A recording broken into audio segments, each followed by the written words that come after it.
about 84% of the fat that you lose or that you expel from your body is through breathing. What? The only way that you can actually use the body fat is to... We are born with this amazing ability to extract calories from stored body fat.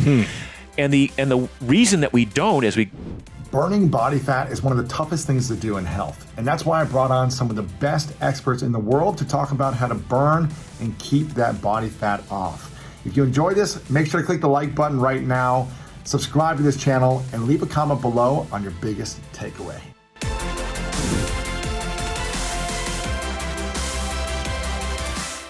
What's the most effective way to burn fat So- and still be strong? Yeah, of course. You know, as we said initially in the Primal Blueprint, and I've said it decades before I wrote the Primal Blueprint, 80% of your body composition is determined by how you eat. So there's a certain way in which you can eat where you can literally reprogram your genes to derive most of your energy from your stored body fat. Really? Yes. So as opposed to waking up, being hungry, having breakfast, being hungry at the 10:30 break, being hungry for lunch, having a snack in the afternoon, having a dinner, and having a snack before you go to bed, which is this sort of standard American approach. Like even the old bodybuilders would say, don't go more than 3 hours without eating or you will cannibalize your muscle tissue. Right. That was all based on an assumption that we had to burn carbohydrate and had to access glucose and glycogen for the muscles to be able to continue to work. It never contemplated that we are obligate fat burners. We are born with this amazing ability to extract calories from stored body fat. And the reason that we don't as we go through life is we present you're 2 years old, you're eating cookies and crackers and mushed peas and Ice all sorts cream of and everything, yeah. all that stuff. And so your body learns to depend on glucose, on carbohydrates as a source of energy, and never really gets to the point where you force it to burn fat. Wow. So what we do is we shift the diet around. It's not painful. You get rid of the breads, the pastas, the cereals, the crackers, the cookies, the candies, the sweetened soft drinks. Well, it does sound kind of nice, doesn't it? But what you're left with is meat, fish, fowl, eggs, nuts, seeds, vegetables, a little bit of fruit, some starchy tubers like sweet potatoes, things like that. Those are great tasting foods if you eat them right, and they're real food. And they're real food, and you can use butter and lard, and you can eat bacon on this program. And what it does is it reduces the amount of simple sugars and carbohydrates you take in, and just sort of gently forces your body to upregulate all the enzyme systems that access stored body fat and burn it, and allow you to have more energy throughout the day without having to eat so often. So the first thing that happens is your appetite self-regulates. So now you get into this space where you become a good fat burner. You start to melt away. You're not your as excess, hungry because you're not as hungry because you're always carrying around a meal. Yeah. It's on your thighs, it's on your ass, it's on your belly, wherever it is. It's that's your body becomes so adept at accessing those stored calories. It says, I don't need to eat. I'm really not that hungry. Wow. Yeah, and that's so empowering for so many people. But when I was still love sugar, Yeah. but I used to be really bad at sugar. I feel like I have much more under control. But I feel like when you're eating a lot of candy, sweets, and sugar, you're never satisfied. You just want to eat more and more and more. But that's until you're sick. And No, you're exactly. Like, oh, No, yeah, I'm full because I'm sick now. Yeah. I mean, It's bad. the stories of Lamar Odom eating 4 pounds of candy Before games? 4 games or whatever. Crazy. Yeah, but I mean, we're all hardwired. But look where he's at now. It's like we're all. But by the way, sugar is a very addictive substance. It's so addictive. So, we're all hardwired to seek out sweet things. That's part of that hunter-gatherer DNA that we all carry. Really? That hasn't changed in thousands of years. So how do we shift our minds? So the first way you do it is you go from the craving, which is what you're talking about. Like you crave sugar, so you eat sugar, and then that just promotes more craving, and it gets you into this sort of addictive cycle. You're actually producing sort of opiate-like substances that are occupying receptor sites that are giving you sort of a feel-good experience. So you got to kind of be willing to get rid of that. So you get rid of the candies, you get rid of the sweetened beverages, the soft drinks, and teas, and you get rid of the carbohydrates that not all carbs, but the breads that convert to glucose in the bloodstream so rapidly. So now you've lowered your glucose experience on a daily basis. So now the brain is starting to get, I don't need to really get that much glucose. The body is burning more fat.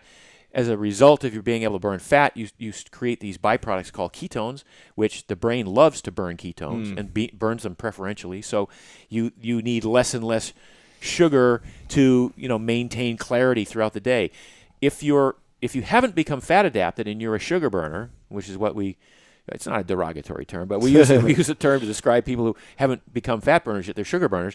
If you don't eat, it's true. If you don't eat for a couple of hours, your blood sugar dips because you haven't learned how to burn fat yet. You don't know how to access it. You can't take it out of storage and burn it. So now the blood sugar's low. The brain goes, I got to go get some more glucose. I got to get energy somewhere. Some sugar or something. Sugar or something. So you have the bagel at 10:30 in the morning. Oh my gosh. Or you have tastes amazing.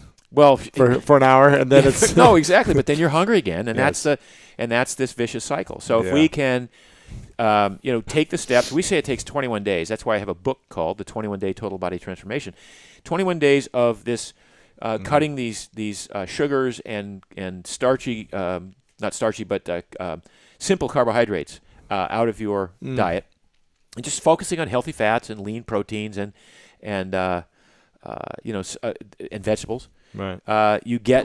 Your body gets the message and it says, I'm not going to be getting that much glucose. I'm going to learn how to burn fat, and I'm going to do it well. Damn it! And then it takes the fat out of your body fat stores. So Right. over time, you lose 1 pound, 2 pounds a week, and you trend toward your ideal body composition. Wow. So all of this is a 10-minute long-winded answer to your question of how what does it take to burn fat. It doesn't take a lot of exercise. It mostly takes Really? the dietary shift. Right.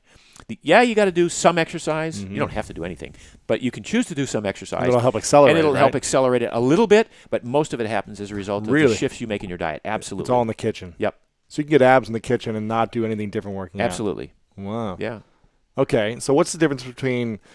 Because it sounds like a little paleo-ish. What's the difference between primal, paleo, and like a bulletproof, which has kind of been picking up as well? They're all sort of versions of a similar theme, which is to cut the sugars way down, cut the processed carbohydrates way down, get rid of the industrial seed oil, so that would be the soybean oil, the corn oil, the canola, which are causing inflammatory responses in a lot of people, and just kind of go to real food. Yeah. With the Primal Blueprint, we said at some point, dairy, if you like it, why not include it in your diet if you don't have an issue with it, right? I love it. So, but all these foods exist on a spectrum. So dairy, there's raw milk, which is good for you. There's A2 protein, which is a form of casein.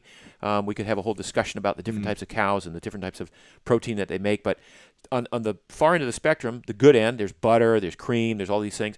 At the other end, at the bad end, there's 2% skim, homogenized, pasteurized, non-fat, whatever. Stay away from that stuff. Yeah. So all these foods sort of exist on a spectrum. So cheeses, for instance, part of the dairy family. I love cheese. I love so, cheese. we include it in our eating strategy because we say there's no real reason not to. If it's the right cheese. Paleo, yeah, exactly. Artisanal cheeses, and there's good and bad cheeses as well. But on the paleo program, or the paleo strategy, is pretty strict for a lot of people. So No they would cheese, say right? no dairy at all Yeah. of any kind. So no milk, no butter, no cream, no cheese. So that's there are little variations in this here. But mostly whole foods.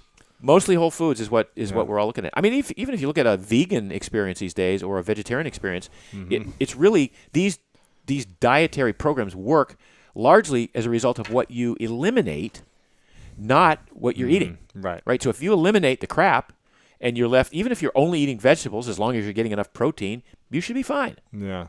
Gotcha. Okay. What is LGN? And how does it motivate you? Yeah, so LGN is Look Good Naked, and it's it's just a little mnemonic device we've used for the last 10 years. I think people have used it before, but we sort of made it a meme for a while, and it's just this idea that one of the things that we are seeking is we want to look good naked. We want to, and I think that happens for a lot of people. That's a subset of their greater goal, or it's a side effect of the original intent. The original intention for a lot of people who go to Primal Blueprint and to Mark's Daily Apple, my blog, is they're frustrated. They're sick. They can't get off the meds. They've had health issues, and they've not been able to resolve them through the traditional medical channels. So a lot of people come to me having had that experience in the medical community, not a good one. So the first thing that they recognize is their blood sugar normalizes, or their polycystic ovarian syndrome goes away, or their irritable bowel syndrome goes away, or their GERD, or whatever it is that they're dealing with goes away, and that's wonderful. And then they go, oh, by the way, I'm losing some weight too. That's awesome as well, and I'm starting to look good naked. Right. So it becomes a nice side effect. Yeah. Gotcha. So what's a typical eating day look like for you? Like, what are you putting in your system? Yeah. So and what time do you put it in? Yeah. So I wake up in the morning and I have a cup of coffee around 6:30 in the morning. Wow. I like coffee. I'm a big fan of coffee. I don't eat until 12:30 or 1. Okay. So I use what we call a compressed eating window. Now, I will wake up and I have plenty of energy because I'm so good at burning fat. I've trained my body to do that. So I don't have the energy. You don't. I have the energy. I'm not in a slump waking up from having not eaten for the 12 hours that I was sleeping. It doesn't matter. I'm so good at accessing the stored body fat. I got plenty of energy. In fact, I'll go to the gym at 9:30 or 10 o'clock and I'll do my workout fasted. Sometimes it'll be a heavy leg day. Sometimes it'll be intervals of some kind. Again, I don't. And you feel fine. Feel fine. Right. And then when I get home, I won't eat. If I get home at like 11, I still won't eat for an hour and a half. Partly because I'm not hungry, and partly because I got stuff to do. Right. So, exactly. But I'm not compelled to go, oh my God, I just finished my workout. I must eat a post-workout shake or something. Yeah, there's so many people that say that, have a protein shake within the first 30 minutes of waking up to start your metabolism, drink a shake right after a workout. Why do they say that, and why do you think you don't need to? I think you don't need to, because if you become good at burning fat, a couple things happen. First of all, you have the energy to get through the day. Second of all, if you're good at burning fat and you're not hungry, I say if you're not hungry, why are you eating? If you're not hungry, don't eat, because that's kind of key. When you become good at burning fat, you don't enter that cannibalistic zone that the bodybuilders enter when they're dependent on carbs a lot, which is you start to tear up your muscle tissue. Because when you're a sugar burner and you run out of sugar, or you're depending on carbohydrate. By the way, I use glycogen, glucose, carbohydrate, and sugar sort of interchangeably. Okay. But when you're a sugar burner and you haven't eaten for a while, you've depleted the glycogen in your liver and your muscles, because your body's expecting you to have sugar all this time, and that's where you store it, but you don't store very much of it. So when you run out of it, the brain... You need to fill it up. The brain goes, hey, something's off here. We got to eat. And if we don't eat, then here's what we're going to do. We're going to signal the adrenals to create cortisol, which is going to go tear down muscle tissue so that the amino acids can be sent to the liver to be converted into glucose so I can fuel the brain. So it's like you're tearing down the muscle you just spent all the time trying to build because of your dependence on glucose. All that goes away when you become a fat burner. When you become good at burning fat... Now when you don't eat, your body knows how to access the stored body fat, so your energy levels don't dip, your blood sugar doesn't dip, and so you don't cut into muscle tissue. Gotcha. So you can train really hard to try to build muscle, Yeah. and you're still saying you don't need this like post-recovery shake right afterwards if you learn how to eat the right way. Exactly. Now, if you're the old paradigm and you are the carbohydrate-dependent athlete, then you probably do want to eat a post-workout meal, because you probably will cannibalize some of the muscle tissue because you're working on an entirely different operating system. Interesting. Man. And so that 21-day transformation is how you get off of that cycle and get into the fat-burning cycle, essentially? Exactly. Okay, cool. We'll have that linked up here as well. And also the Primal Endurance, the book, has a lot of it in there. This has it all in here, but this is really specific to people who want to race 10Ks, 5Ks, marathons, triathlons, Spartan races, all that stuff. Gotcha. Yes. Have you done a Spartan race yourself? I haven't. I did one, a short one, like a 5-miler. It's pretty intense. Yeah, it's intense. It's fun though. I wish it had been around when I was in my prime. Because you would have been a machine. Because I was a good marathoner, but I got I had my DNA fitness thing done a few years ago, and I was like 57% endurance and 43% strength. What that means is it made me a pretty good endurance athlete, but I was never going to be the best in the world, because you'd have to be 80% or 85%, right? But it also told me that I had the strength, which is sort of, in retrospect, that's why I realized I used to lift weights. Even when I was a marathoner, I lifted weights in the gym. Yeah. So I maintained my strength. Wow. And I was a gymnast before I was ever an endurance athlete. Really? So you look at the Spartan races and you go, well, that's, it's got some gymnastics, some parkour type movements, rope climbing, some heavy lifting, all that stuff combined with the endurance. That would have been your thing, my thing. Wow. But right now it's like I'm too guarding of my current fitness level and health. I don't want to get injured, you know. And yeah, of course. So like the big thing for me is my ultimate frisbee game once a week. You're an ultimate frisbee? Oh my God, I love ultimate frisbee. You got to come out to Malibu, man. College champion with my team in college. Get out of here. Which It's been a small D3 school. It wasn't like whatever, big man. time, but you know what? So I can run and jump, and we have a game in Malibu dude, I'm in. every Sunday at 9:30. I would love crazy. to come. It's been years, but I'd love to come. No. It's the most fun. Can you wear cleats? You can wear cleats. I wear my Vibrams, but of guys, course. guys wear cleats. Wow. No, it's anyway. So I would love to come. You know what a good workout it is then. That's one of the hardest workouts. An hour of ultimate, and I'm exhausted. We played 2 hours, by the way. Oh my gosh! Yeah. I would be like, sub me in. 15 minutes. I'd have to get back into shape for it. Wow, that's cool. In Malibu, huh? In Malibu, yeah. 9:30 a.m. Yep. I'll be there. When it's and there's time. guys from West Hollywood that come out there too. I will come out for sure. Was it like 30 guys go out there? We get last week we had 6-on-6. That's the most fun. Oh, wow. In the summer we'll have 10-on-10 sometimes. It's a little bit crazy, but yeah. Wow. Yeah. Okay. Awesome. Okay, so you wait until you have coffee in the morning, then you wait till about noon to 1. Oh yeah, we haven't even gotten to any food yet. And then what is that meal? Yeah, so that meal is typically it might be what I call a big ass salad. You know, it's a big salad with lots of vegetables in it and some form of protein, with lots of salad dressing. If you make, you have your own salad dressing. Now I have my own salad dressing because I couldn't find any that I could put a lot on and feel like this is that doesn't fill with sugar. Yeah, exactly. Or unhealthy fats or unhealthy oils like the soybean oil that I was talking about, or the canola. You know, it's like no canola. This is our salad dressings are made with avocado oil, which is the healthiest of all the oils. Wow.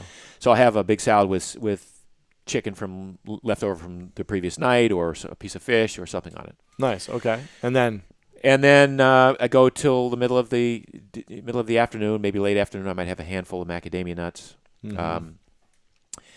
We do make a we make a protein bar now. Yes, all my products I make for myself. By the way, just so you know, I make stuff that I wish existed. That so this one, the dark chocolate almond bar. Chocolate almond bar looks amazing. It is amazing, and it's got there 15 grams of protein, but mostly it's 9 grams of collagen.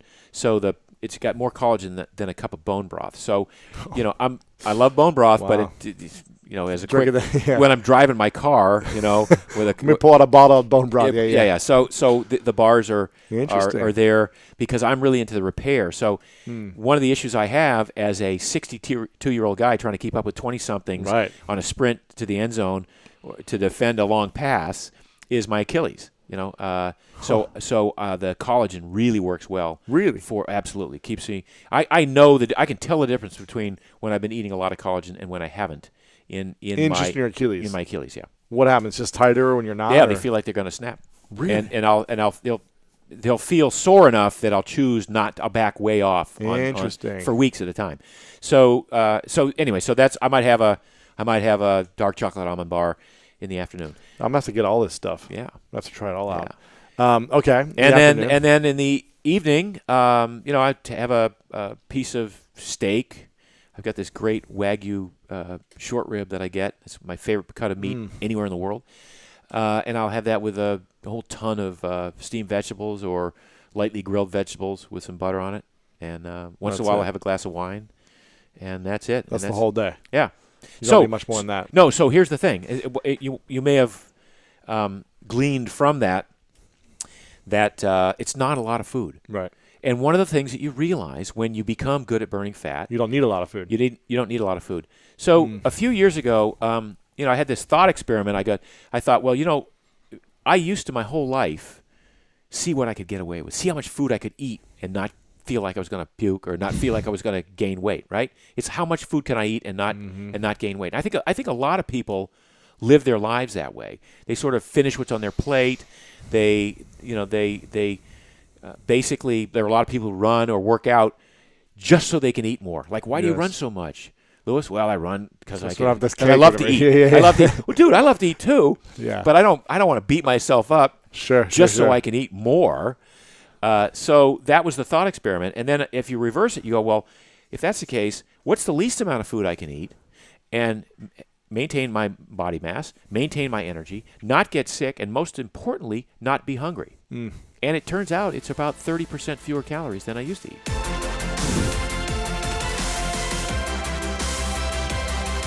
Is there a way you think I'll ever be able to burn belly fat for good? There's a component, of course, with genetics. Now, with that said, we know that the leading science right now and what's really beginning to finally explode and become a popular part of the lexicon is epigenetics and things that are above genetic control. Now, with that said, I think the first thing is having a understanding and an association with what fat actually is. And most folks have no idea. Unfortunately, we're at war with something we don't even understand. And so fat can be broken down into essentially 5 different categories at minimum. And a couple of these folks might have heard before, but we're gonna go even deeper. So the first type is subcutaneous fat. And subcutaneous fat is a type of white adipose tissue. This is the fat that's just below your skin. And so if you think about like fat on your arms or your thighs, your butt, you can also have some subcutaneous fat on your belly, but that's the stuff you can pinch. Now, I can pinch a lot right here. the other type of fat is visceral fat. And it's also known as omentum fat. And omentum fat is the kind of deeper recesses of your abdominal cavity, right? So this is the fat that's really kind of around the organs, kind of if you have a lot of visceral fat, putting stress on your pancreas and on your kidneys and just everything in your core. This is the fat inside your not on the outside of your muscles, but inside your body. Yeah, so it's like your abdominal cavity. Gotcha. Your visceral fat, and you want less of that. Yeah, this is the most dangerous type of fat. This is the fat that's most correlated with heart disease, with Alzheimer's, with type 2 diabetes. It's just putting stress on your core, everything, which there's so much around there. Digestive tract, your organs, your liver, your stomach, everything. And this is the stuff, it's a little bit more firm to the touch. It's a little bit harder to get your hands around. And so these are both still 2 types of white adipose tissue. These are storage fats. Okay, so your body's storing energy. And before I go on, let me preface by saying this. Our fat is actually amazing. It's one of the most important things that have made us the humans that we are today, is our ability to store energy and to go back and utilize that energy. Our fat is programmed to do what we've taught it to do. It's just doing what it's programmed to do. It's very good at it though. And it can be a little bit clingy, so you have to give the right messages, and that's part of the issue. So I just want to make that clear. And fat is also, we tend to think it's like scattered droplets of cells or unhappiness throughout our body, but it's really an organ itself. So fat is an organ. It's an organ. It's an organ that has this interconnected communication. And being that it's an organ, it produces its own hormones. All right, so it's like producing more hormones that encourage more fat storage if it gets out of hand. All right, so I want to preface by saying that. Wait, is it an organ or is it like an organ? It's an organ. Fat is an organ. Yes. Just like, for example. So fat in our body is one organ and it's all connected from the brain from the fat in my brain to my belly to my toe. Now there's different types of fat communities. Okay. All right. So this is another conversation. I go through all of these. I literally call it the fat communities in Eat Smarter and break this stuff down. So there's another type of fat in the white adipose tissue camp that a lot of people don't know about. It's called intramuscular fat. All right, intramuscular fat. Is this the third type of fat? Yeah. And so this type of fat really works on site to provide energy to your muscles. Now, when I went to school, my conventional education, I really was indoctrinated with an idea that fat and muscle are they have this dichotomy, like they're 2 different things, they're separate, but they actually work together. And intramuscular fat really provides, just to think about what it looks like, if you think about the marbling of a steak, all right, that's that's your intramuscular fat. Now that can get out of hand too, and you can get what we refer to as chubby muscles, all right, with the intramuscular fat. So that's too much white adipose tissue storage on that particular fat community, all right? So these 3 are white adipose tissue. These are storage fats. Now here's what's really amazing, and a lot of folks might know about this next one. We also have body fat that burns fat. So they're not storage fats. These are fats that contribute to the burning of energy. The first one that's becoming a lot more recognizable is brown adipose tissue, all right, or BAT, brown adipose tissue, or brown fat. Now, brown fat, the reason that it's brown is that it's so dense in mitochondria, all right? Mitochondria are good, right? Yeah, mitochondria are really the energy power plants of our cells, really producing the energy. When we talk about having energy, these are the power plants creating that energy. And mitochondria is where your fat actually gets burned. All right. So folks we're taught these like diet paradigms, like how does it work? Where does the fat go? How does it get burned? Your mitochondria actually are the place where the triglycerides get shipped to actually burn them and use them as fat. So brown adipose tissue is brown because it's so dense in mitochondria. Side note, how do I go to bed weighing a certain amount and then I wake up and I lose 2 pounds? Where does that go? Is that just burned through sweat? Is that just mitochondria burning and it's disintegrating into the air? What is happening? This is such a great question. So in Eat Smart, this is the first time in book form we're walking people through how the process of fat loss actually happens. And it's just the question should be like, where the hell does fat go? Where does it go? Does it go to you just poop it out? Do you sweat it out? Does it? You've got that. Do I breathe it in? You've got that Thanos keychain. Does it go to another dimension? Exactly. You know what I mean? But what they did, and this was so fascinating, they actually tracked the path of fat getting burned throughout the body and tracked how it actually is eliminated. And so what they discovered was that about 84% of the fat, because, okay, we have to preface by saying this.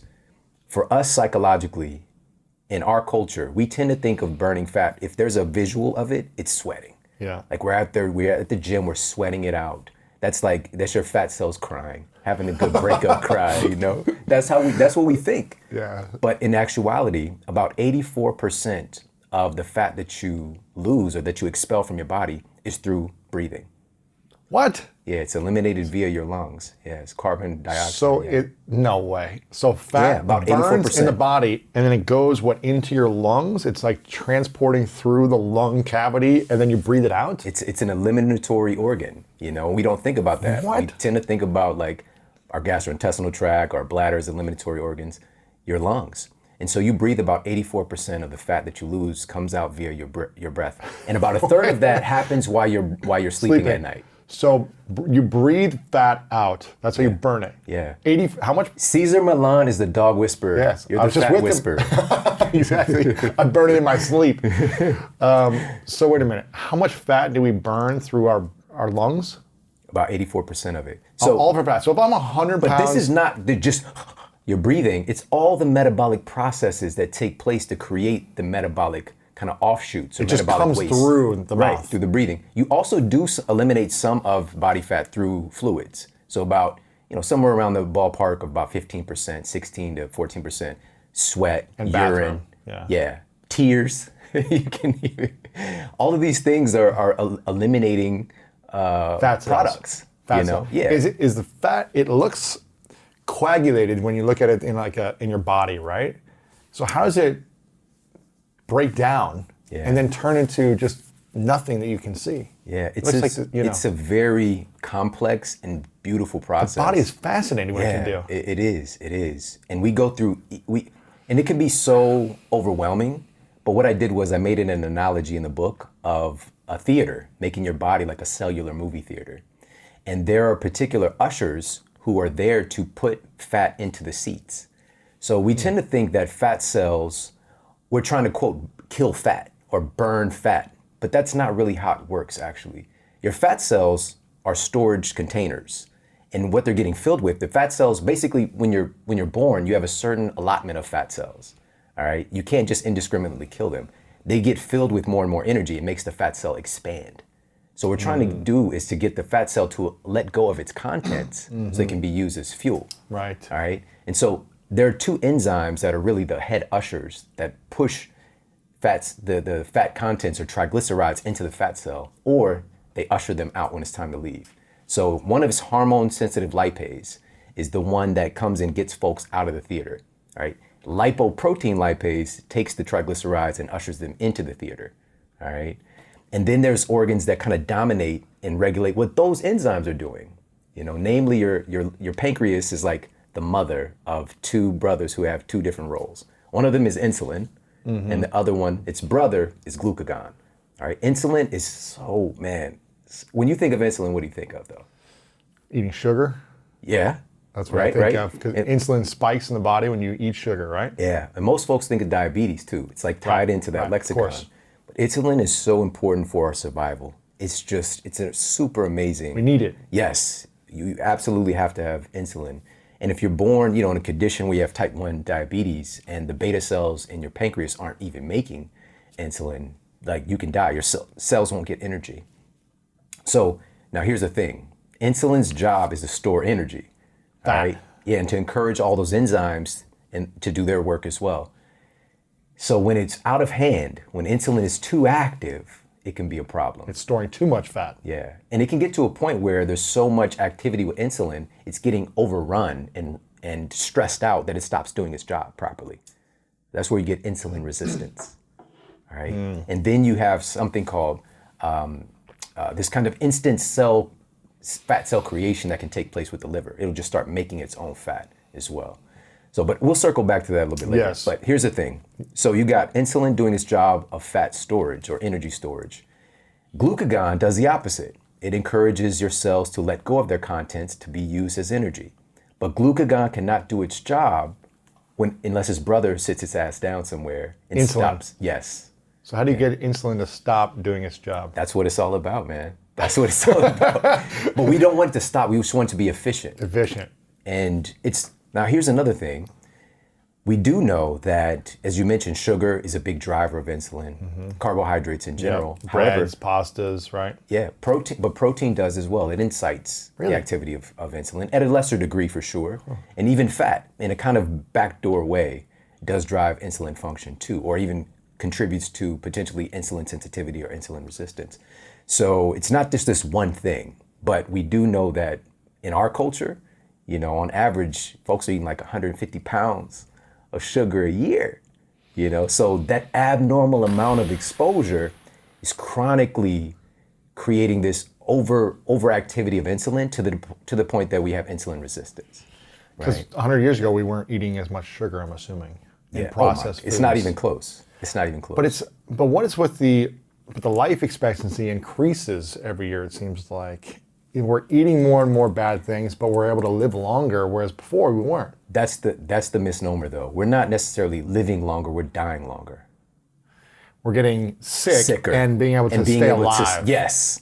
It's interesting. very different. And this is the first generation. We are the first generation right now that is going to not outlive our generations before us.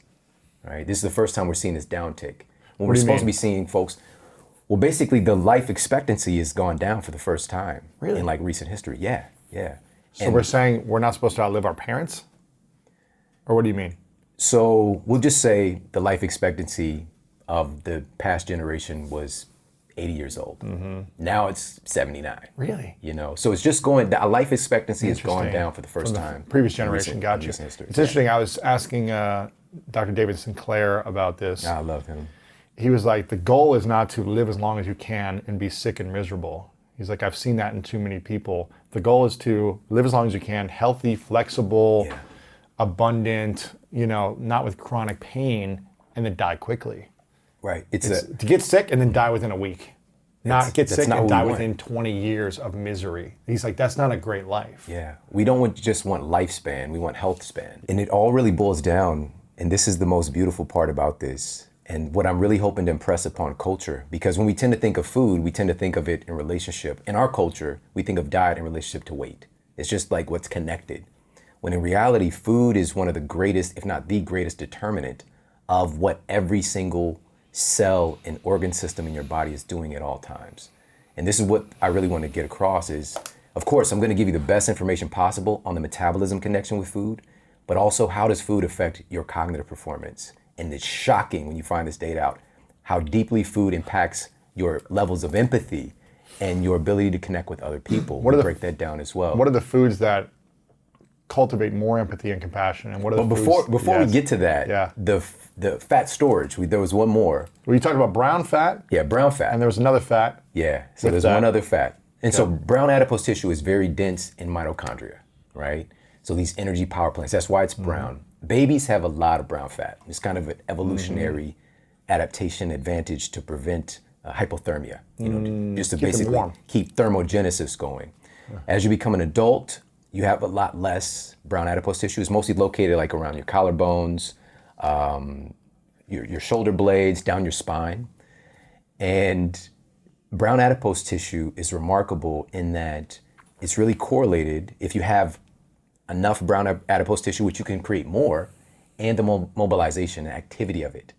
is correlated with having a better body composition. So this type of fat is burning fat for you, if you know what to Brown do. fat. Yeah. All right, so we got 3 storage fats, and then we've got 2 other types of fat. And that's body fat that burns fat. Yes, Yeah. and so this other one, and this is one a lot of folks might not know a lot about yet, is beige fat. Is this the 5th type of fat? Yeah, so this is beige fat. Beige fat. And so beige fat is really, really remarkable in that it can actually become brown fat or white fat. All right? Based on your lifestyle inputs and your nutrition can determine whether it's going to be turning into a fat storing type of fat or a fat burning type of fat. And the browning of this fat, one of the things, and I'll just throw this out there for folks since you asked about a specific food, when we go through so many different, but I'm going to throw one out that might sound a little bit crazy, a little controversial, is coffee. Coffee has been found to encourage your beige fat cells to become brown fat cells. And in fact, one of the studies that I cited in Eat Smarter found they actually used fMRI, and they looked at what was happening in the body when somebody drank coffee, and they saw the brown fat areas of the body actually light up, signaling increased thermogenesis. And one of the studies found that there's about a 3 to 11% increase in metabolic rate from having caffeine. Now, there's a U-shaped curve of benefits, right? Right. Some is good. Once we get to a certain place, we can mess bad. ourselves up. Yeah. And also we get in the conversation of what is that coffee coming along with, right? Is it coffee, or are you consuming coffee with Donuts and crap. and these coffee creamers with all these synthetic chemicals? That is not good. And even the coffee itself, are you getting a piping hot cup of coffee with pesticides and herbicides and rodenticides and these toxicants that damage these hormones related to fat loss and fat storage and create kind of dysbiosis in the gut? So there's a big conversation there, and we dive into all these pieces to see there's so many wonderful things that we have access to, but in our culture, we've been a little bit led astray.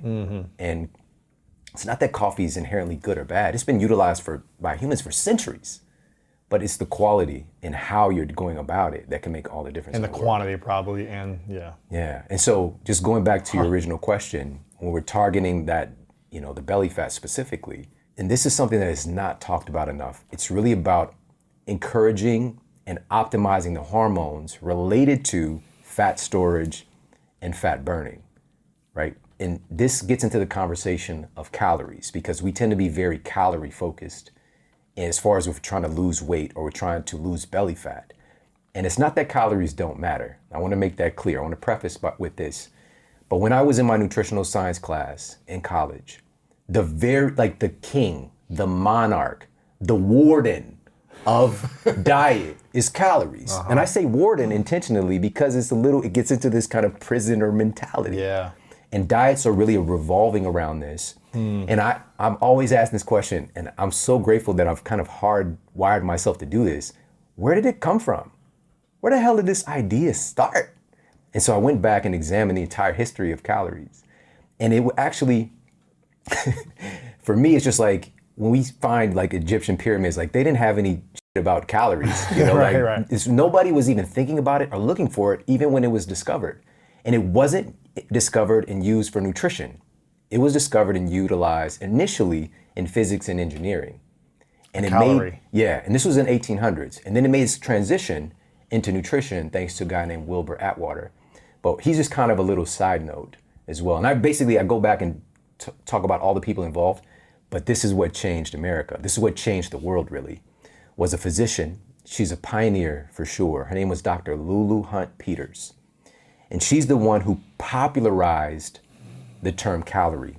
And she sold, and this was back in the early 1900s, she created a nutrition book, a diet book, and it sold 2 million copies back then, which is basically everybody and their mother had this book. Right. All right. Now, What was it called? This was Diet and Health and the Key to Calories, something like that, the Key to Calories. But I went back and read these old fangled writings. There's a lot of pieces of it online. And this began the indoctrination of our culture in starting to look at food in terms of numbers. It's no longer this dynamic, multifaceted entity that affects all of our hormones and neurotransmitters and organ systems. Now it's numbers. And she specifically said, we will no longer call a slice of bread a slice of bread. You won't say one slice of bread, you'll say 100 calories of bread. You'll no longer say a slice of pie. You say 350 calories of pie.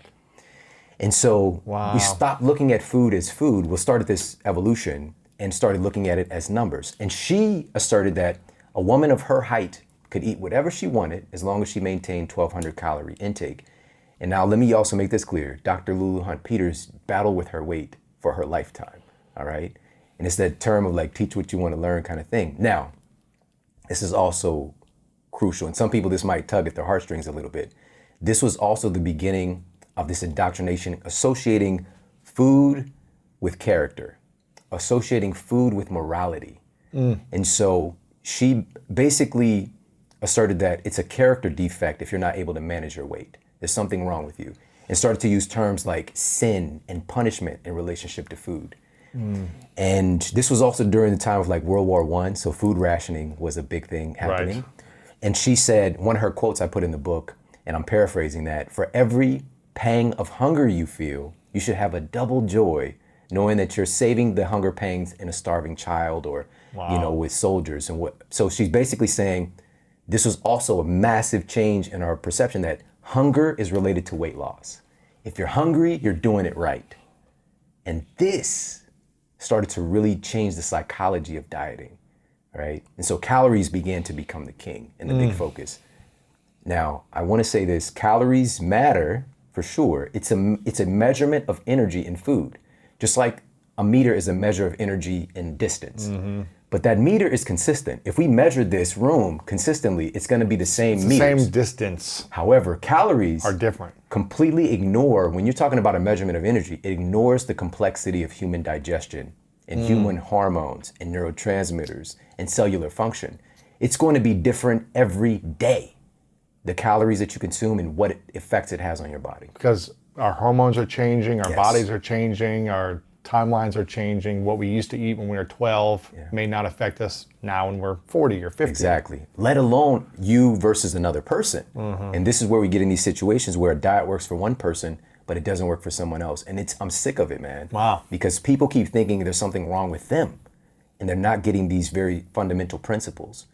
And so folks can start to free themselves of this caloric prison. I can share, there's 5 really powerful metrics that are not examined. There's really 5 major things that control what calories do in your body. What are those? So if we think about, I keep mentioning hormones, but just to give a good analogy of what hormones are really biochemical messengers that help your cells, this cellular community that you have, this amazing cellular community, to communicate with each other. It's like metabolic DMs, right? It's like text messages, emails. How many hormones do we have? There's about 50. 50 different hormones. Yeah, about 50. Are hormones, what is a hormone? Is it a cell? Is it an organ? Is it a connecting point? What is it? So the most important fundamental building block of our hormones are proteins. All right. So I want to really reiterate this, how important protein is, because it's needed to build your freaking hormones. All right. Where are hormones stored? All throughout your body. You know, So even there's- like that fat organ that we talked about is making its own hormones. But there are hormones that are being produced and secreted by your pituitary gland. Your hypothalamus is like a master regulator of your hormonal system, your endocrine system. It's in your brain. And so one of the things we talk about in the book is this growing epidemic of neuroinflammation that is messing up people's hypothalamic function, that's screwing up what's happening downstream. Like your thyroid is on that HPA axis. Is the thyroid here or something? In Is your that what it- throat, in your throat. And so that's largely considered like the metabolic regulator, like your master gland associated with fat loss or fat storage. And it definitely plays a role. So these are all pieces in this web.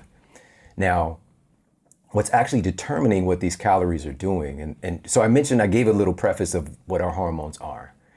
So when we're talking about calories, these 5 things, and I'll give an analogy. I'll give like an acronym, the DM. All right, we're going to use that as our letters. So it goes down in the DM. You know what I'm talking about. So the first thing that's controlling what calories are doing, the T stands for the type of food itself, determines what the calories are doing in your body. And this is highlighted in this crazy study. And this was published in Food and Nutrition Research. Listen to this. This is freaking crazy. They went to find out what would happen with a meal of the same calories that's either a meal of whole foods or processed food. Same amount of calories. So a bowl of cereal and some fruits and vegetables. So what they did was they had sandwiches. And so one set of folks got the sandwich that was considered whole food sandwich, which was whole grain bread and cheddar cheese. The other folks received the processed food sandwich, which was white bread and American. cheese product. Right? Oh, no. And that's Kraft, Yeah. Kraft slices. That American It's cheese not tastes legally, so good, they but can't call it cheese. And so here's what happened after, and I love this study because they tracked the pathway of calorie burn, their metabolic rate, and what happened when they ate these two respective sandwiches. After they compiled the data, the folks, even though the calories were the same, the folks who consumed the processed food sandwich had a 50% reduction in calorie burn after eating that damn What? sandwich. 50% reduction. Why is that? Because the body, so this gets into some of the other things we'll talk about, but that the processed nature of those foods created some metabolic dysfunction and some confusion for your endocrine system Oh, man. and your nervous system and all these, the cellular community, that communication. So now the body is less apt to let go of that energy. It's confused. It's trying to hang on to it. All right. Now, what are most folks eating? Processed Foods. All right. So it's literally changing the way their body even associates with calories. And they're trying to count these damn points and not understanding that the very nature of how their body's operating is skewed. So that's just the T. That's the type of food. All right. So the H is how the food is prepared. Has a massive impact on what the calories do in your body. So You mean whether it's cooked, whether it's raw, whether it's stir-fried, I don't know. Like, all of that. Really? Exactly, yes. So to give a good example, if you think about spinach, right? Spinach, a lot of folks, of course, consider it's a healthy food. Popeye was like knocking it down in a can. I don't know have you ever had spinach out of a can? no. It must have been tough times. But so spinach is this is a good one because these green leafy vegetables, there's nutrition that's locked inside the cell wall. And you have to basically crack open the cell wall to extract the calories and some of the nutrients. And as the spinach gets older, that's why there's baby spinach. And as the spinach gets more mature, the cell walls become harder to break into. All right. So just right off the bat, baby spinach versus the same quantity of mature spinach, you're going to get more calories out of the baby spinach. Is that better for you or? This is not about better or worse right now. This is just like understanding there's some other stuff happening. Interesting, okay. Now, but here's another thing. Cooking the spinach too breaks down the cell wall. So regardless if it's a baby spinach, cooked spinach, a mature spinach. And when this happens, it also, the density of the spinach. Like you've seen it. You can Shrinks. Whole bag. comes this little teeny baby teaspoon, right? And so this is one of the things, and I really start the book talking about this, that most experts will agree that it was our ability to cook that really created like a quantum leap in the evolution of the human brain, because we're now able to extract more nutrients and calories from our food, even though this term wasn't invented yet. Not to say that it's good or bad or that raw food isn't good. It's just understanding how the food is prepared changes what calories do in your body. Interesting. So if you're cooking spinach, it has less calories in it. If you're cooking spinach, calories become more available. So what does that mean? When you consume it, Yeah, your body's consuming more calories? It's able to extract more of the calories when it's cooked. So if it's raw, it's got less calories, a little bit less. Less that you can extract from it. In general, these are minutia. Yeah. These are small things, but they matter. So this gets into the conversation of what food is. And so even when we talk about calories, the way that this was initially kind of brought to the forefront, they use something called a bomb calorimeter, all right, a bomb calorimeter.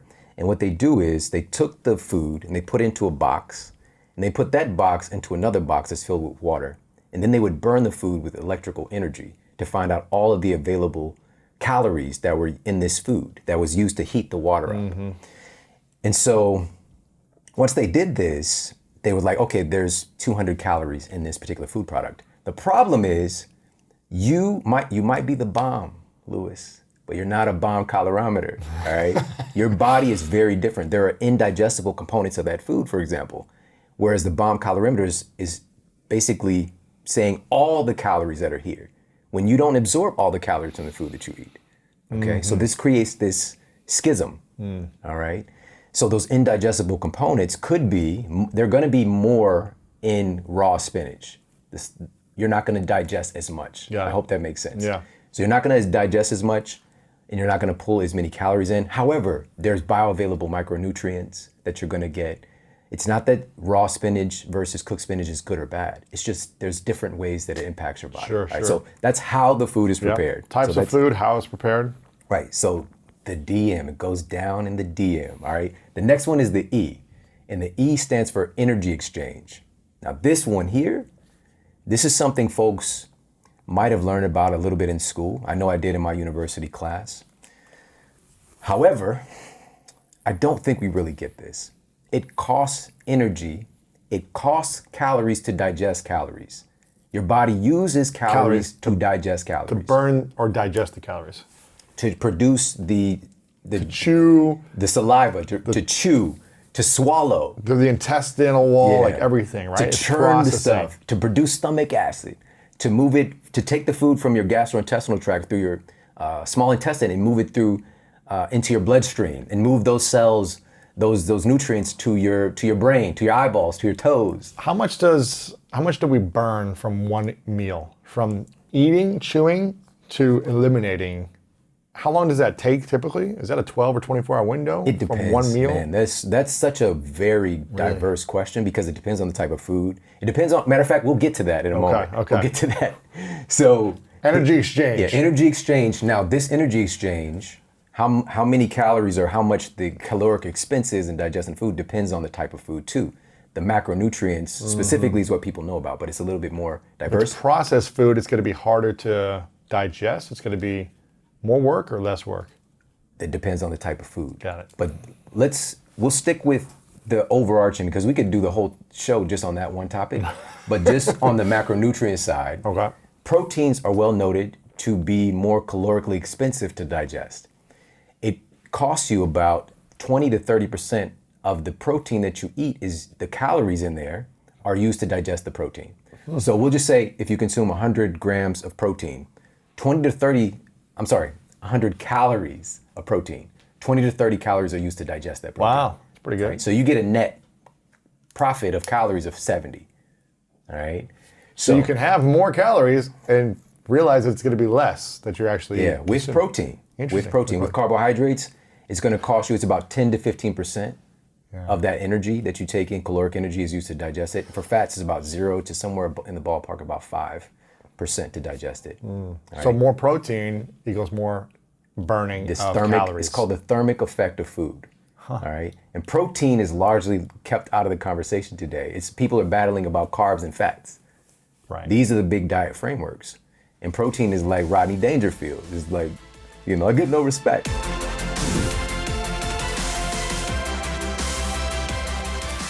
Body really exists in sort of one of two states. You're either in the fed state or you're in the fasted state. Okay, so when you're in the fed state, you're eating, insulin is going up. And as insulin goes up, its job, like its normal job, is to tell your body to store those calories. Okay, so you can store it as glycogen, which is sugar, or it can store it as body fat. But that's the point. So you eat lunch or dinner, there's way more calories in that meal than you can use right at that point. So you want to store that. So when you don't eat, which is any time you don't eat is called fasting. So when you fast, that means your insulin is going to drop, and that's the signal for your body to now start pulling those calories out of storage, right? And that's the reason you don't die in your sleep every single night, is because we have the ability to hold some of those calories in storage. So in the fed state, insulin goes up, you're storing calories or body fat. In the fasted state, you're not eating, your insulin's dropping, and you're using calories. So you're in one or the other. You can't do both at the same time. So if now you say, okay, when I'm eating, I'm storing. I'm not using calories. Is that right? You Every will time I shut eat, down. I will store. I'm not burning body fat. You're not burning body fat because you're putting in sugar, for example, and that sugar is going to signal that, hey, sugar's coming in, use the sugar that's coming in. Don't burn Do anything off not my use. body.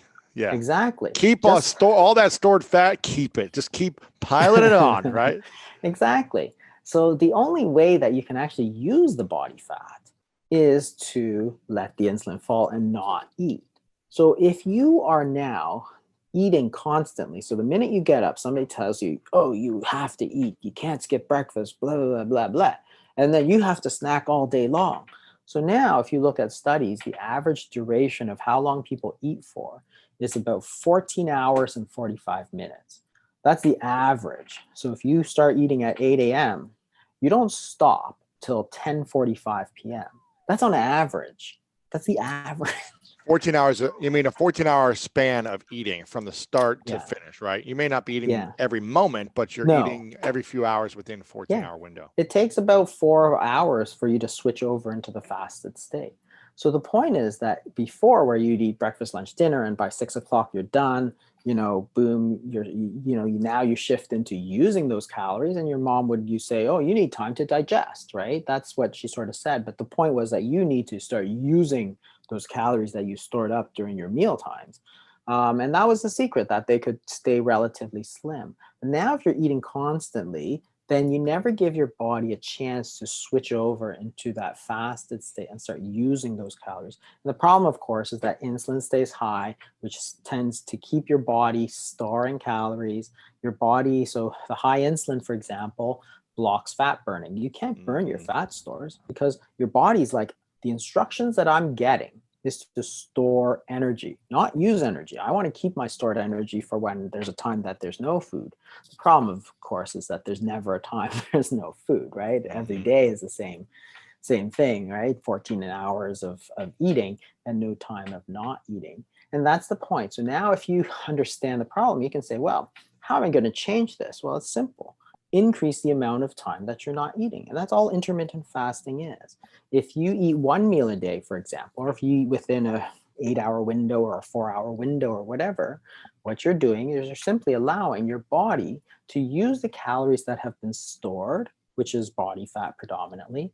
But that is precisely the reason you carry body fat. Like, that body fat is not there for looks. Is there for you to use, right? And that's the whole point. What's so bad about using it? If you don't eat, you're going to burn it. Well, so again, go back to the 70s and everybody says, oh, you can't fast, you can't fast. Well, they're eating breakfast, lunch, dinner. And if you're a naughty boy, you got sent to bed without dinner. So now you went from 12 o'clock to 8 a.m., 20 hours. You look good the next day. You're looking clean. You got a six-pack. It's burning fat. Exactly. And nobody died. Nothing bad happens, right? There was nothing wrong with that. And hopefully you learned your lesson too, right? And that's the whole point, is that there's nothing wrong. It's a natural part of our human physiology. If we couldn't survive without eating, like, we would not be here today, because when we were cavemen and cavewomen, we didn't have food every day. Yeah, exactly. There might be a stretch of 3, 4, 5 days where there was no food, and therefore they had to survive on their own body fat, which they did. And that was the whole point. So let's let our body, use it, because that's the most natural thing to do. What's the process for you?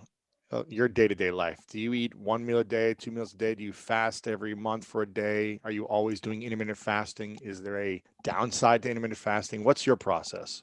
Yeah, I usually do a lot of I rarely eat breakfast. And I'll tell you that it didn't come, I started this in medical school, and that was mostly because I really wanted to just roll out of bed and go, I'd wake up literally 5 minutes before I left the door. I brushed my teeth, put on some clothes, and rolled out the door. I was, it's just that the way I was, right? And so I don't eat breakfast now, because again, people say you have to eat breakfast, but there's actually nothing magical about breakfast. If you don't eat breakfast, what's going to happen? Well, my body, which is now burning fat because I've had 8 hours of sleep, it's gone into sort of fat burning mode, because that's the storage form of calories, or it's burning sugar. It's just going to keep doing it, right? There's nothing wrong with it. So a lot of times I try and confine myself to sort of an eating window of sort of 6 to 8 hours. And then once in a while, when I get very busy, I will do a 24-hour fast, which is a 1 meal a day.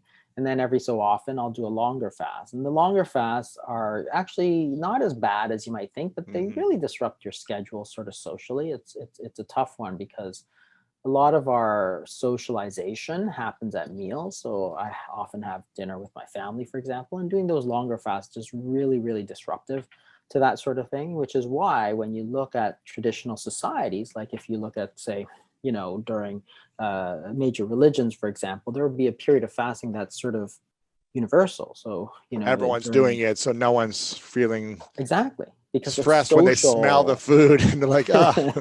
Exactly. So if it's like Good Friday or during Lent or during Ramadan for Muslims, or during Yom Kippur for Jews or whatever, everybody's fasting. So it's actually terrifically easy because you're not disrupting the sort of social fabric of your life there. Whereas nowadays, if you fast, and I've done this, it's just really hard to do. It's not physically, it's not hard, but it's hard. And I do it mostly when I've gained a bit of weight, usually after the holidays and after a vacation, I will sort of schedule a longer fast right after, because I know that I can lose that weight very quickly, but that means I can enjoy myself. Like a couple of years ago, I went on a cruise and really ate too much. Like just a lot. I had a lot and I knew it, and I could feel it in my pants were tight and stuff. So I did sort of a 3 or 4 day fast. And I'll tell you, by the next week, I was back to my normal weight. Well, that's great, because a week, but I got to enjoy the whole week prior, where I really didn't look at what I was eating or how often I was eating or anything. I was like, no, this is my vacation. I'm doing this. But at the same time, I know, hey, I've got this next, after this week, the week after, very little to eat. And it gives you a great tool to use if you need it, right? Yeah, it's almost like either every day don't indulge and balance and create a schedule where you're only eating in a certain window of time, whether it be 4, 6, 8 hours, which I'm hearing is kind of the which would be a great standard to have, between 4 and 8 hours of a feeding time. Is that right? Yeah. Yeah. And I then, mean, if you want to lose weight, you can do very well, of course, with a sort of standard 70s style, sort of 8 a.m. to 6 p.m., which in a 14-hour fast every single night. Remember, they're doing 12 to 14 hours, say, every single night without even thinking about it. Like that's a secret, because they don't even think about that. That's just a period of time that they're not eating, right? But now, of course, the traditions are different. You can eat anywhere you want. You can eat in the theater. You can eat at your desk. You can eat in a car. Like in the 70s, stuff like that didn't exist. You didn't eat in a meeting in a boardroom, for example. Now you go to a meeting in a boardroom when there's this food used to everywhere. There's happen, donuts. There's donuts and cookies, right? Somebody's ordered a plate of bagels or something like that, right? It's like, well, why? We're having a meeting here, right? So that's the thing. So you could do very well with that kind of 8-hour eating window, 10-hour eating window. You can do very well with it. But if you're not doing well, then you can extend it, and that's the beauty of it. You could extend it as much as you want. Right. So if you think about fasting, you could go 3 days, you could go 5 days, you could go 30 days. People do that all the time. But no food. no food. Yeah. So Wow. if you think about fasting, so the amount of energy that you need. So a pound of fat has 3,500 calories roughly. If you need about 1,800 calories, so that's for like a regular person, not like an athlete or somebody who's working out a lot. It takes about half a pound of fat per day. So if you're dealing with a lot of obese people, like 100 pounds overweight, you could go 200 days. If you want to lose 100 pounds, you could go 200 days without eating before you get And into survive. trouble.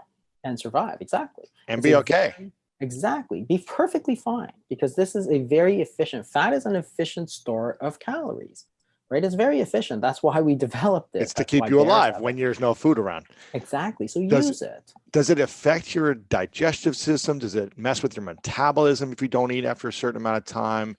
Yeah. And what happens when you start eating again? Does that affect your stomach, your intestines, your colon, your Yeah. metabolism? Yeah. What's affected there?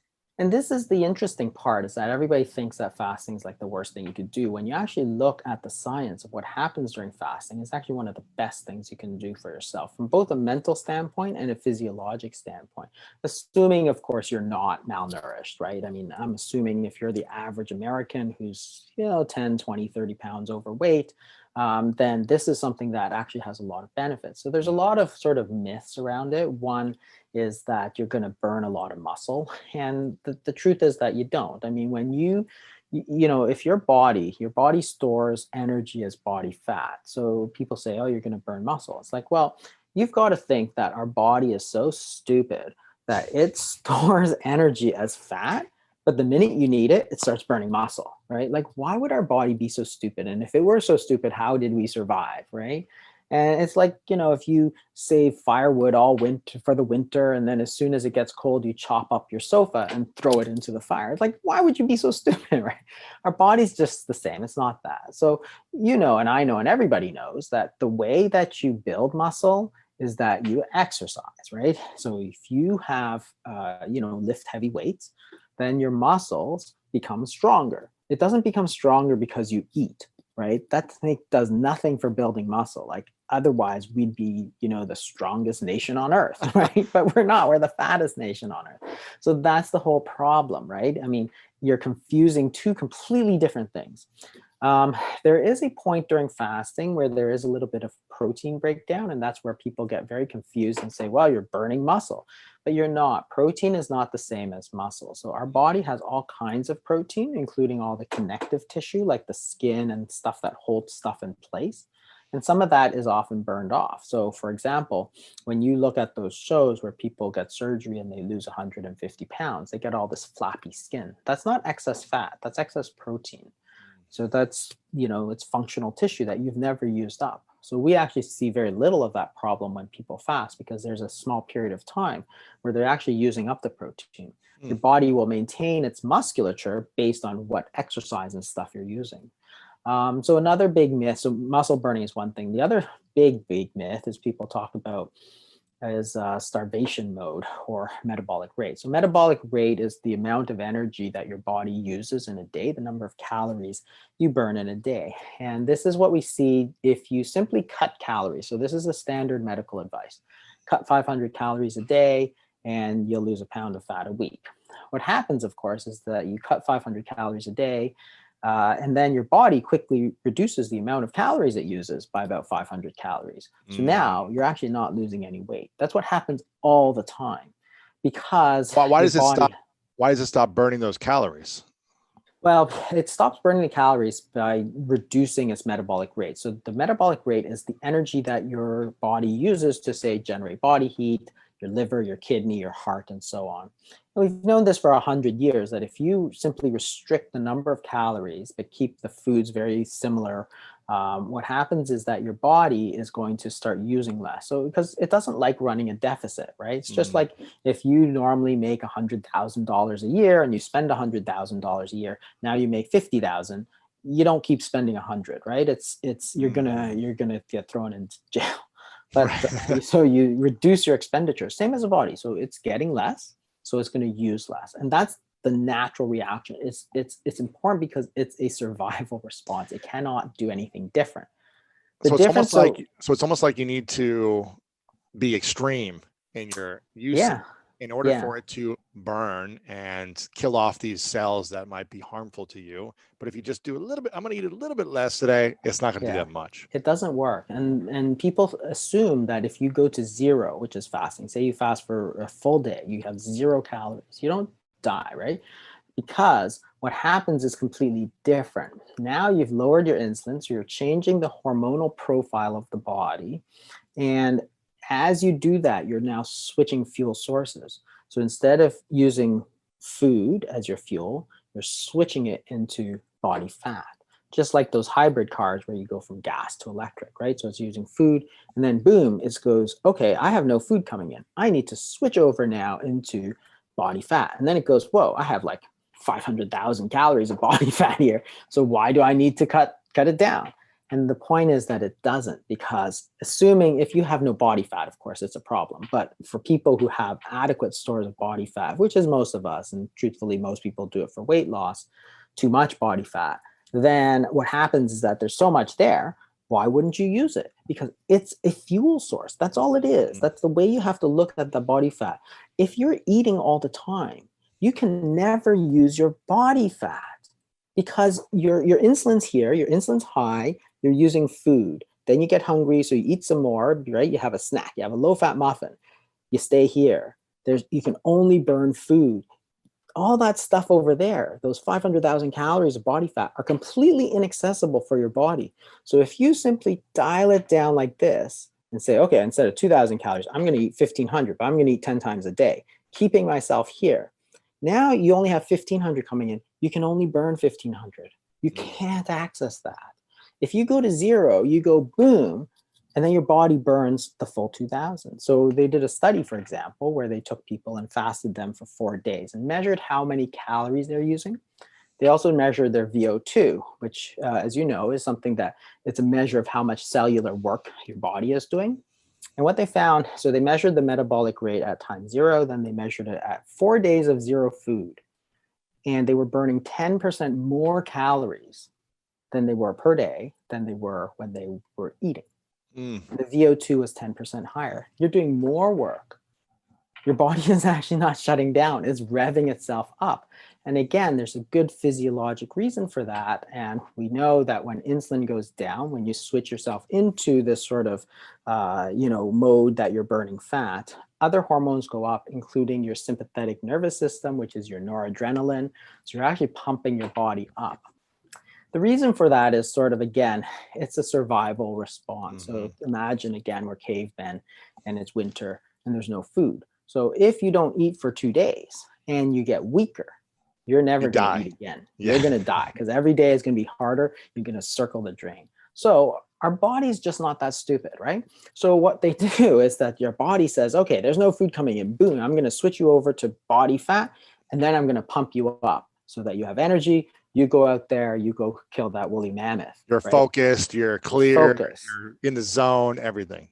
Exactly. And that's the reason that we actually pump ourselves up. And the mental aspects is actually fascinating, because people also say, well, I have to eat because I have to concentrate. It's like your concentration is actually much higher when you don't eat. Think about when you had a huge Thanksgiving meal. Well, were you really sharp, or did you really want to just lie down on the sofa and watch some football, right? You don't have any sort of focus. But if you think about animals, it's the same thing. Lions, they just eat, they just like lounging around. But if you're the hungry wolf, that is a very dangerous animal, because he's focused, he's ready to kill you. Same thing for us. Our level of concentration and our mental ability, mental agility goes up significantly when we're hungry. Like if you think, oh, you're hungry for this, hungry for that, that doesn't mean you're falling down lethargic. It means you're focused. So it's interesting because there was this book a few years ago called Unbroken, which is a biography of this fellow who went to a prisoner of war camp in World War II Japan. And he was talking about starvation, and they were literally starving. Like they'd eat like almost nothing for the full day. And he's talking about how his other prisoners were doing these incredible mental feats. So one guy was reading a book entirely from memory. Another guy learned all of Norwegian in a week. And so the guy says, this is simply the mental clarity of starvation. So it was incredible. It's like it was so widespread. Everybody was starving, and they'd see these incredible feats that nobody else in the world could do all the time, because your mental ability is ramped up to such a high degree. And then, in the ancient Greece, the ancient mathematician Pythagoras, he would require his students to fast in order to come to his class, because otherwise he thought they had no mental agility.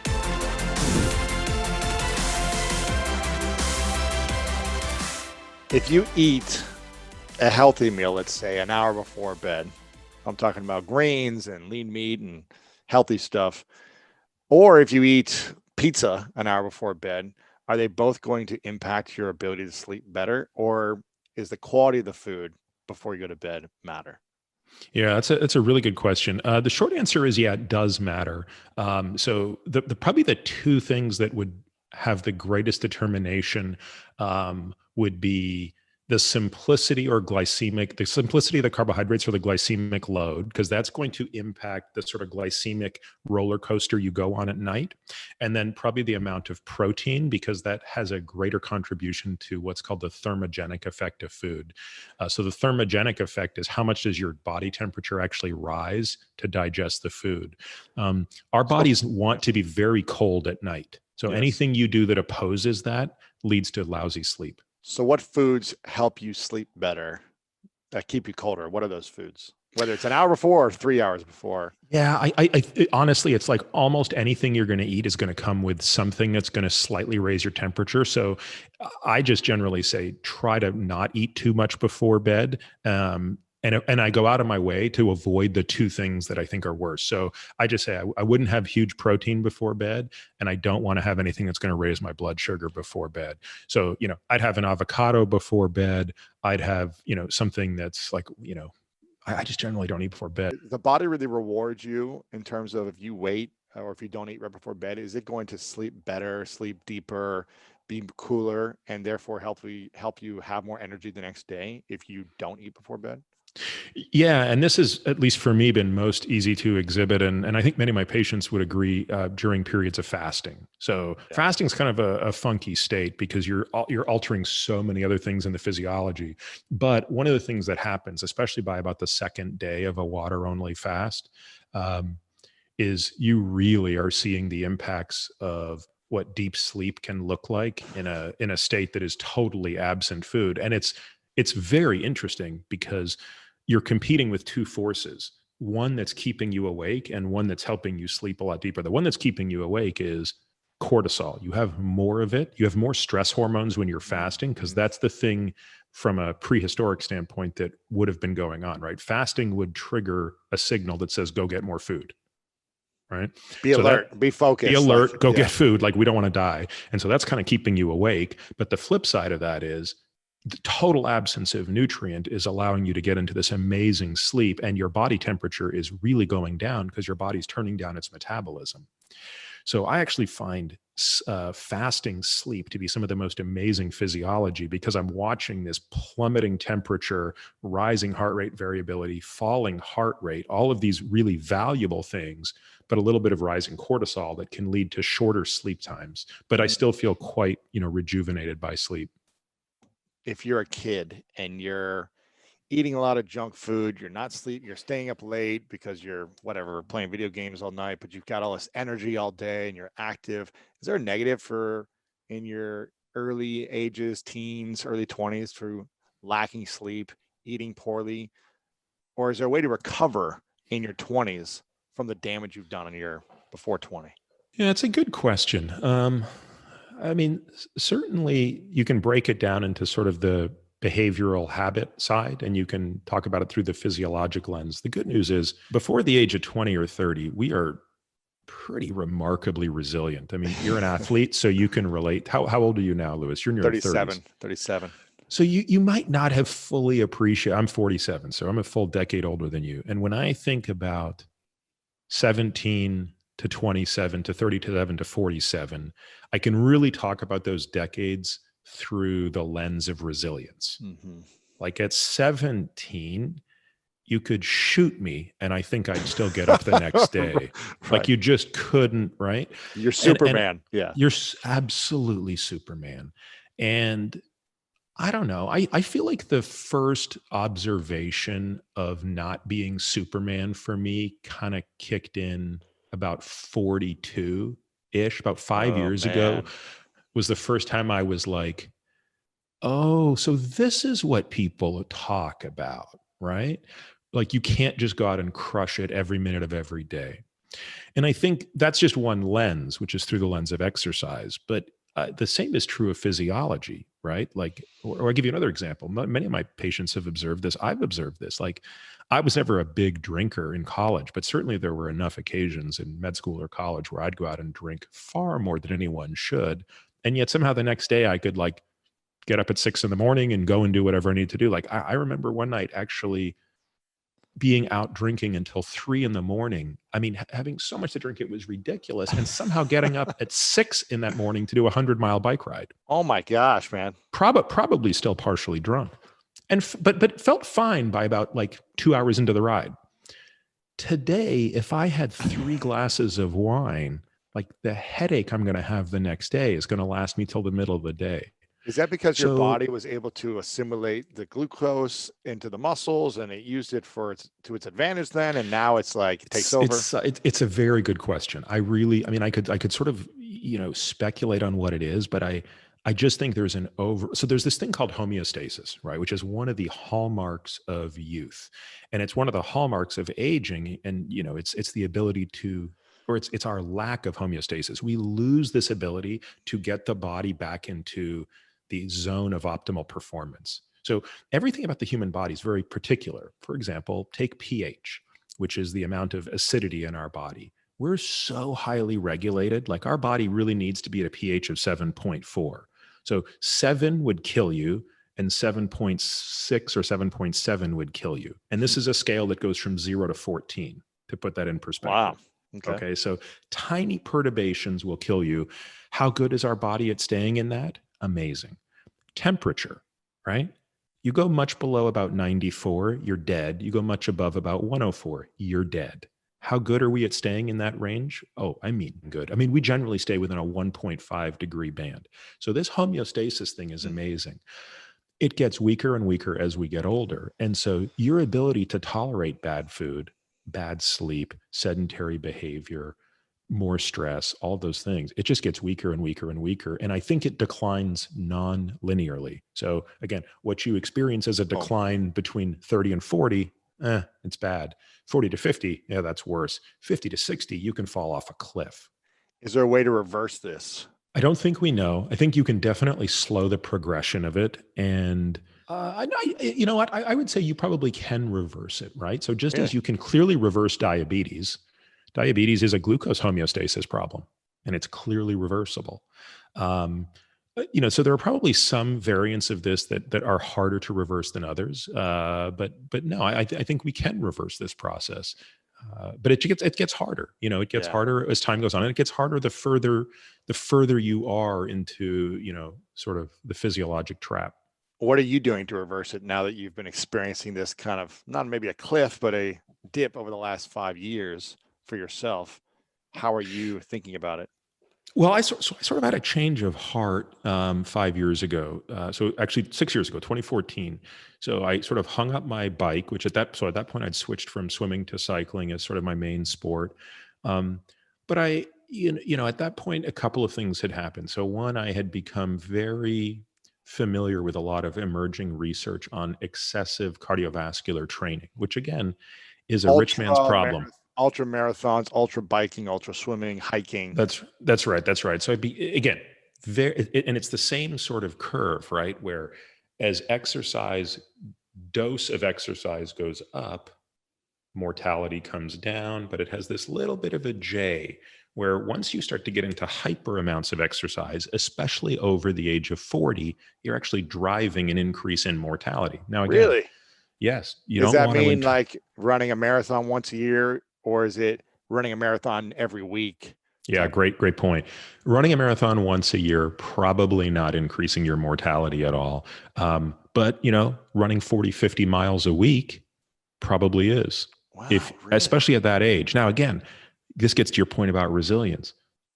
Someone in their 20s doing that doesn't seem to have any impact on mortality. It really only seems to be an issue if you continue. In fact, I did an interview with a cardiologist, James O'Keefe, on my podcast, who is, the world's expert on this. And it was actually James's work 6 years ago, because I heard him speak at a conference 10 years ago. We became friends. It's one of those things, I'm sure you've experienced this, where you hear something and you don't want it to be true. So you basically come up with all the reasons you're going to poke holes in it until you can't anymore. You find the evidence the other way. Yeah. Yeah. And eventually it became very difficult to ignore that this hyper amount of exercise was counterproductive. So that's one piece of the change 6 years ago. The second piece, it's probably bad that I just committed to doing the marathon next year yesterday.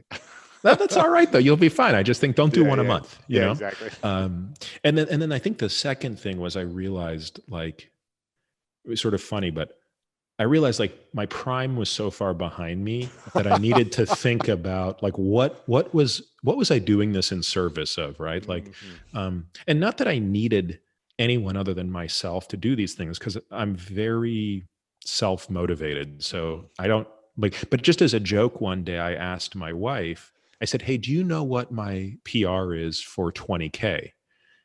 Like Bike, run, or swim? Yeah, bike on a 20K bike on the time trial. And I was like, this is my wife. She hears me talk about this stuff all the time. I have spreadsheets and models and data, and I analyze my power data every single day. And I'm trying to break the record for San Diego. Like, I'm really so switched on to this. She'll probably get it within a minute. She'll guess what my PR is within a minute. She was off by 20 minutes, meaning she wasn't even in the zip code. So I was like, that's funny. Like, it's like literally the most important person in my life couldn't care less about this. And what I realized was, I need to start thinking about a different sport, which is the sport of longevity. So what does it mean to be a kick-ass 100-year-old? And so that was the beginning of a mental model for me that in the past 2 years has gained much more traction, called the Centenarian Olympics. So how do you train to kick ass at 100 should you get there? And of course, everywhere along the way. So that now dominates my landscape of training, which means I don't, care about how fast I can, ride a 40-kilometer time trial, because that doesn't quite fit into what a centenarian needs to be able to do. What is your mindset going into a 40-mile bike then, or some type of experience? Is it more the joy of it? So I don't train. No, my training is very specific, but now it is fundamentally organized around 4 pillars. So the pillars being stability, strength, mitochondrial or aerobic efficiency, and anaerobic performance. And so each of those then has a super layered detail approach. And I still ride my bike 4 hours a week. So it's a fraction of what I used to do. And it's now very much geared to a certain energy system and a type of training. What was the fourth one? Stability, strength, mitochondria, and mitochondrial efficiency or aerobic efficiency. And then the fourth and final one is anaerobic performance. So you focus on those 4 metrics now on a day-to-day basis. Yeah. Those 4 pillars sort of make up the training program, which is then in service of something that I invite every patient to define for themselves, which is because you will have a different, set of variables from me potentially. But, my Centenarian Olympics has, 18 events in it. Like I want to be able to pull myself out of a pool that, where there's a 1 foot gap between the water and the curb, like lift myself up. I want to be able to hop over a 3-foot fence. I want to be able to walk 3 miles in an hour. I want to be able to carry 2 10-pound bags up 4 flights of stairs. I want to be able to goblet squat 30 pounds because that's about the weight of a kid. I want to be able to get up off the floor without using my hands. So I could rattle off all of my 18 things and you would say, Peter, those seem really easy. And you'd be right as a 37-year-old stud. But the point is, as a 60-year-old, a lot of them aren't easy. Most 60-year-olds couldn't do this if their life depended on it. And I have yet to meet but maybe one person in their 80s or 90s who can. And so that's the aspiration, is to get to that level in your 80s or 90s. How do you work that backwards to inform your training in your 60s, in your 50s, and in your 40s? And it's actually very hard. And as I'm getting into, I'm 3 years away from 40. What should someone in my age range be thinking about when they're, I'm healthy, I feel good, maybe have some aches and pains here and there when I'm training hard or something, but for the most part, I feel amazing. What should I be thinking about moving forward so that I continue to feel amazing and have the ability to do these things? So I think it's never too late to at least become familiar with what these ideas mean. And it doesn't mean that you have to go whole hog and devote yourself to this. Like, I've obviously made a very conscious choice that I don't go to swim meets. I don't go to bike races. Like, I don't train for those things anymore. And a big part of that is just time. There are only 168 hours in a week. And, I have a very clear set of priorities, and I'm willing to set aside 10 to 12 hours a week for exercise, which by many people's standards is still quite a lot, but probably by the standards that you exercise, and certainly by the standards that I used to exercise, I've never exercised so little in my life. So I have to be very efficient with every one of those minutes. And that means I'm laser focused on the 4 principles of that. In your case, I think it comes down to saying, okay, how much time do you want to devote to the long game? How much time do you want to devote to the short game? Another way to think about this would be investing. If you're looking at an investment portfolio, you might say, how much do I want to put both time and money, so the actual capital I set aside, but also the amount of time I spend deliberating over it, into my retirement account, versus how much do I want to invest as a day trader for short-term gains, for money that I'm going to be using in the near term that's maybe even supplementing my income today. You could have totally different strategies for that, and that's totally fine. So I'm just in the category where I'm only thinking about long-term permanent capital. Right. And so that's the first question, is you have to decide, how do you want to do that? And it might be that you say, Peter, at 37, I just want to focus on running a marathon. I've always wanted to do an Ironman, so I'm going to go and do that. And, I want to climb Mount Everest, and that's going to require, you might have a whole bunch of these bucket list things. And truthfully, right, I would say do them now, because it's only going to get harder. Because you're not going to be able to do it later. Yeah. Yeah. I mean, I don't think you're going to want to do it later. So get those things out of the way. Yeah. And then maybe when you turn 40, you say, okay, now it's time I'm going to really focus on my centenarian Olympics, when I have a better sense of what those events look like for me personally.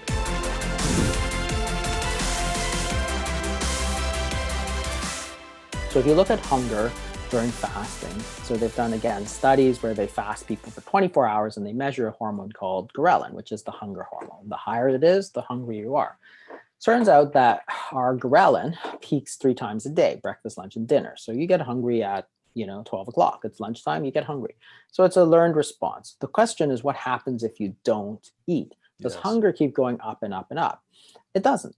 In fact, the ghrelin actually peaks, and then it just falls. If you don't eat, it will actually just fall down, and it will fall down within a couple of hours right to baseline, which means that your level of hunger at 12:30, 1 o'clock, you're hungry.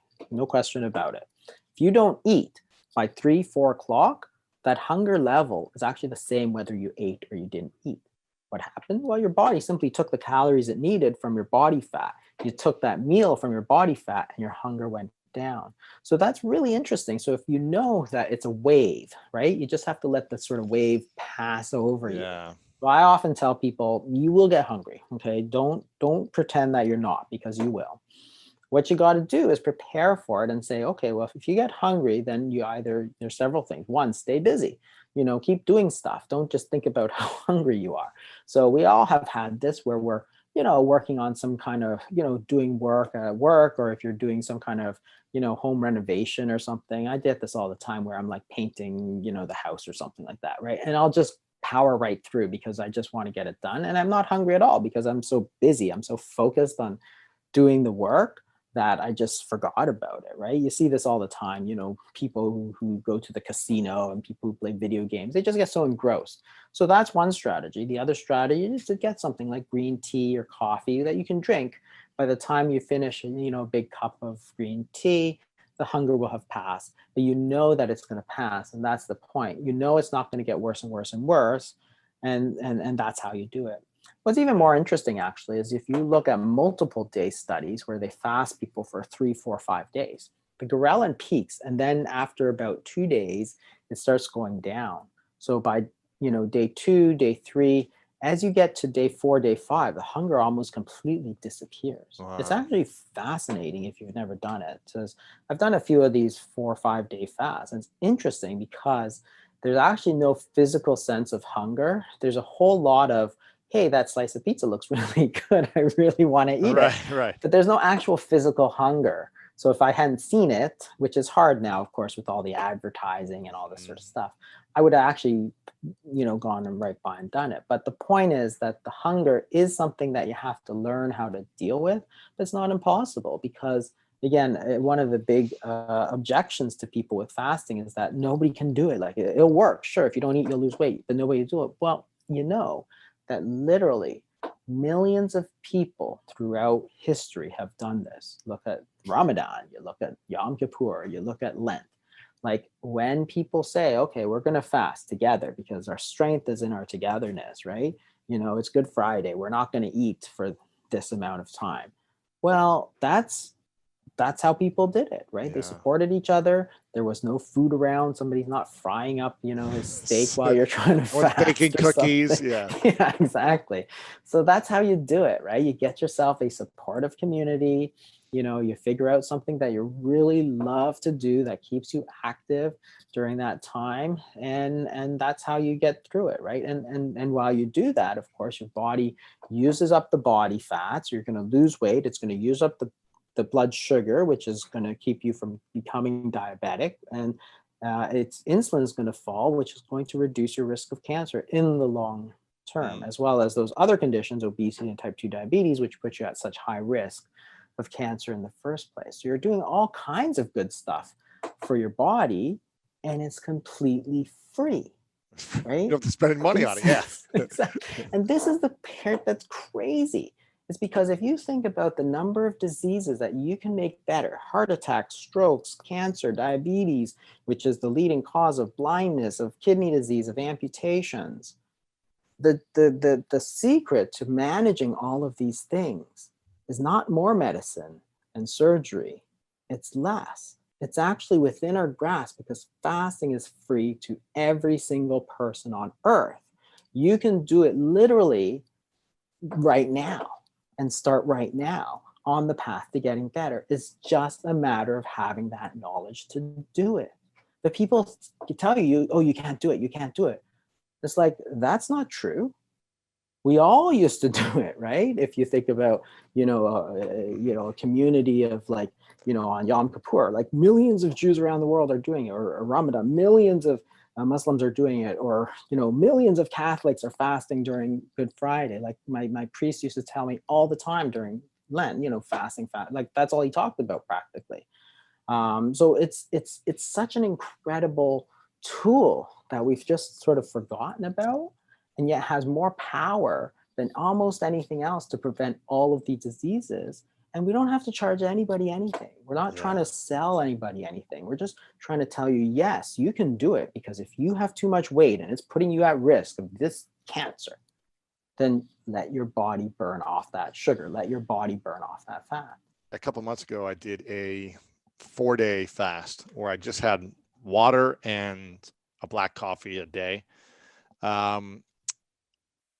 And it felt incredible. First couple of days was challenging, but by day 3, I was like, I'm in the zone, and I felt good. I looked younger. I felt healthier. I was doing it more of like seeing what I could do in my mindset and seeing what it would do for my, kind of cleaning out my system. I just so happened to lose 7.5 pounds. It was burning a lot of excess fat. But I just felt better. I felt more confident. I felt like, oh, I could do something challenging, which gave me more strength in my mind. It was a spiritual experience in a lot of ways. And I'm curious, what are the other myths about fasting that people are afraid of that you've debunked? I mean, the point about being healthier is one of these things that people think it's super unhealthy for you. It's actually one of the healthiest things you can do, as long as you're, again, not underweight and you're doing it safely, right? You're not on a bunch of medications that need adjustment and that kind of thing. But there's this whole recent scientific sort of revolution into this process called autophagy, which has been, very, very topical. People have been going crazy on it because in 2016, one of the Nobel Prizes in medicine was awarded to one of the early researchers. And what it showed is that when you fast, and you turn down these nutrient sensors, then your body actually starts to activate a process called autophagy. And autophagy is where your body breaks down these sort of subcellular organelles and just gets rid of them, right? It breaks it down and recycles them. And everybody thinks, well, if you're breaking down stuff, that's bad for you, right? You're breaking down protein is bad for you. It's good for you, because the first thing you need to do whenever you want to renovate, for example, say you want to renovate your bathroom, The first thing you got to do is throw out everything in there, right? That avocado green tub has to go. Otherwise, you can't put in a new tub, right? Right. It's just the way it is. That's just, so your body works the same way. The first thing you have to do is get rid of the old junky, old protein. You got to break it down. You got to kill off those cells. Yeah, You got to kill destroy off them, the rip them off the body, and let them, whatever, stuff you don't disintegrate, or they need. flush out your skin, or whatever they do, right? Exactly. The skin proteins, the connective tissue, all of that goes. And it's not like the body knows what it needs and doesn't need. What happens is that everything starts to go, and then the stuff you need, like if you're still exercising, your body's like, hey, I still need those muscles. I'm going to rebuild that. So that's the key, that one of the things that activates during fasting is actually growth hormone. So if you fast for 24 hours, your growth hormone level is like 4 times what it is Really? when you're eating. Yeah. And it sounds very strange. Why would growth hormone goes up? Well, it's because of this whole process where you want to break down stuff. As soon as you start to eat it, you want to rebuild all of it. So the Nobel Prize in Medicine, which is Dr. Osuni, said this is the body's intracellular recycling system. So it's not let's flush out all our old stuff. It's not flush it out and rebuild into new stuff. But if you think about it, that's incredibly powerful because that's the whole process of rejuvenation, right? Get rid of the old stuff, bring in new stuff. It's like renovating your body, right? So all the cells in your body undergo this process of regeneration that you're not going to get if you are eating all the time. So this is this whole, in people who are very interested in wellness, a lot of people are looking into this autophagy and so on. And you get this point where you're doing, so you've done these longer fasts. It's like, wow, you just feel really good about yourself. You're full of energy, right? And this is the thing that I thought very strange when I did my first sort of 3 or 4 day fast. It's like, I have a ton of energy. Like I could feel like I could do anything. My friend who used to work, he's a doctor, and he worked a lot of nights and stuff. He said, it felt like my brain was like on fire. Like I thought I could do anything and everything faster than I could and better than I could ever do it before. Interestingly, another friend of mine who's a cardiologist, so he's a heart specialist, he says, he played piano for his whole life. And he says, there's always this piece that I couldn't play. And then as soon as I started fasting, I noticed that I could start to do it. Wow. Like, that's incredible, right? And the doctors, when I talk to the doctors, they actually instantly see the logic of what I'm talking about because they know the physiology, what happens in the human body. Because what I'm talking about, which is what all the stuff we know about medical physiology, is in contrast to all this stuff that people tell you about fasting, which is, oh, you can't do it and it's dangerous and it's really bad for you. Whereas the opposite is true, right? It's actually part of a natural cycle, right? It's feeding and fasting, right? You don't feed all the time, you don't fast all the time. But we've gone so far into that one thing. So yeah, I mean, this whole point of autophagy is very, very interesting and very topical. If you look at studies of longevity, for example, in animals, the only thing that really makes animals in the lab live longer is caloric restriction. And so even almost 100 years ago, people were talking about it and saying, well, you can try and restrict your calories, but if you do that day after day after day, it's really hard. So fasting may be a better way to go, which is something they figured out sort of ages ago, because if you look back, that's how people thought of fasting. That people called it a cleanse, a detoxification, reawakening, spiritual, purification, that kind of thing, right? There's this whole sense of rebirth and something super healthy for you, which got turned in the 80s into something really bad for you. Right? It's strange how things work, but without any sort of scientific evidence, and as we become as a nation more overweight, it becomes even more important.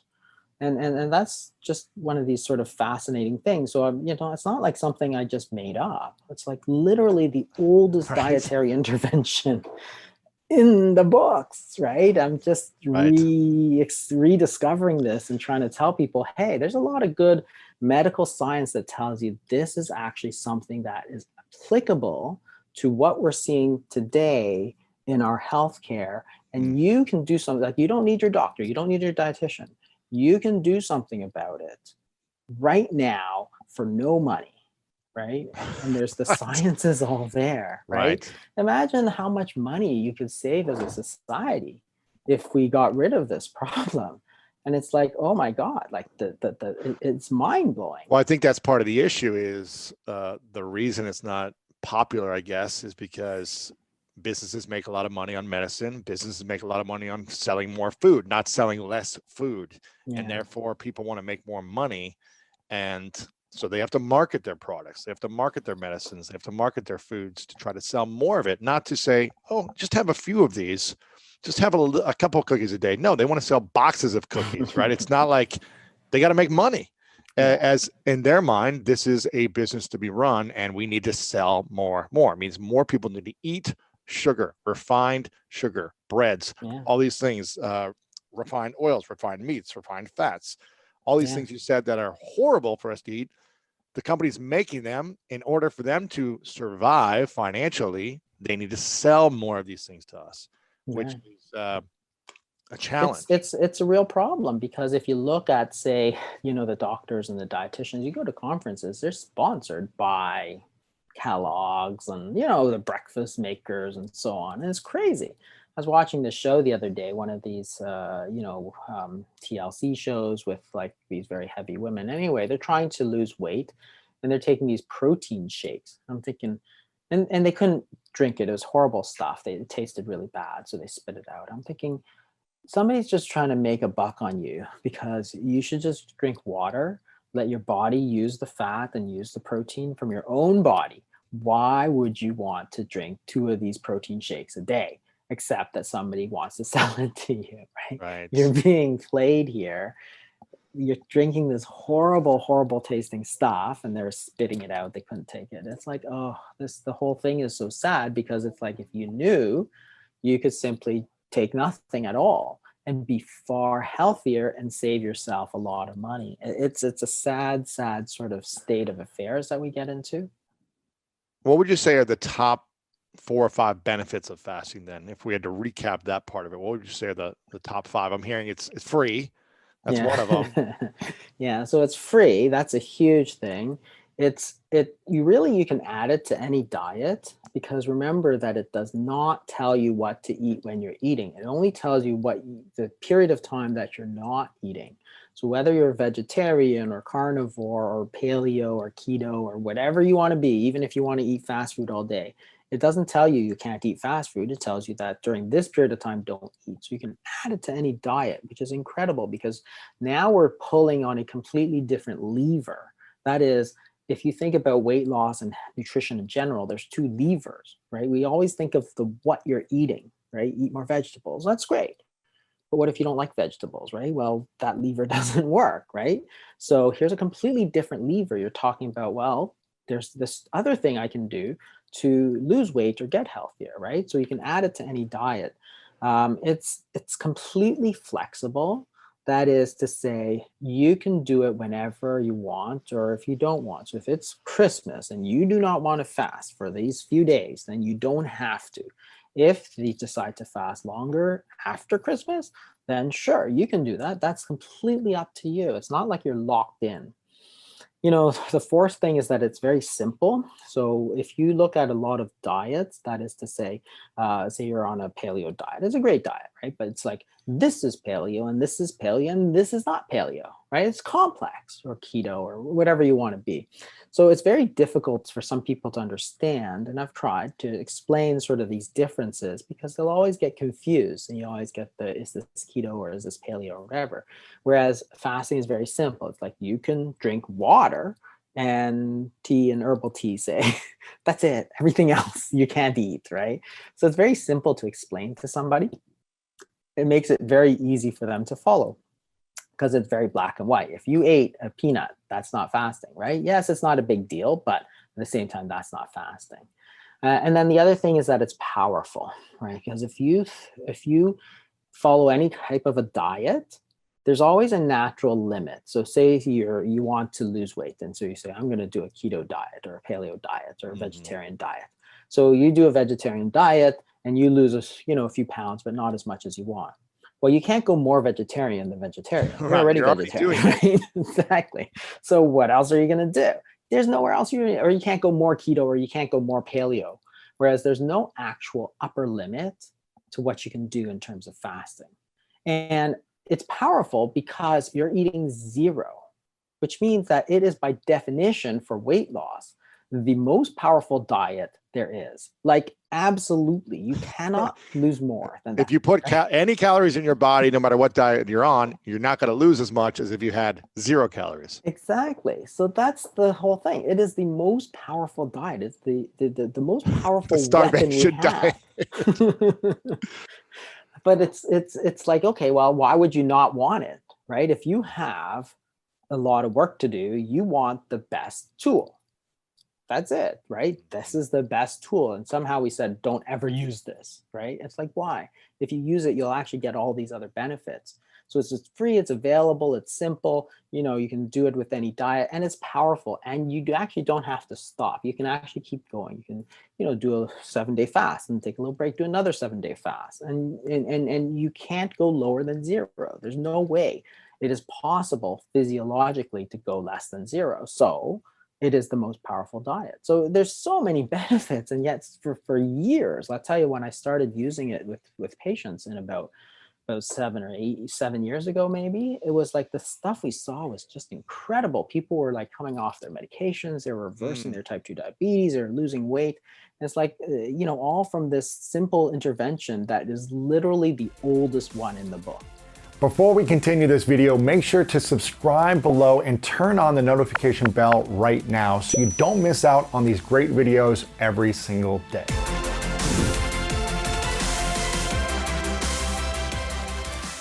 You got 9 pieces of primal advice for athletes. But I think a lot of entrepreneurs could live this way too, and still like be better entrepreneurs, be more productive, have better relationships, be sharper, all these different things. And I think everything you do to be a better athlete makes you a better entrepreneur. Absolutely, absolutely.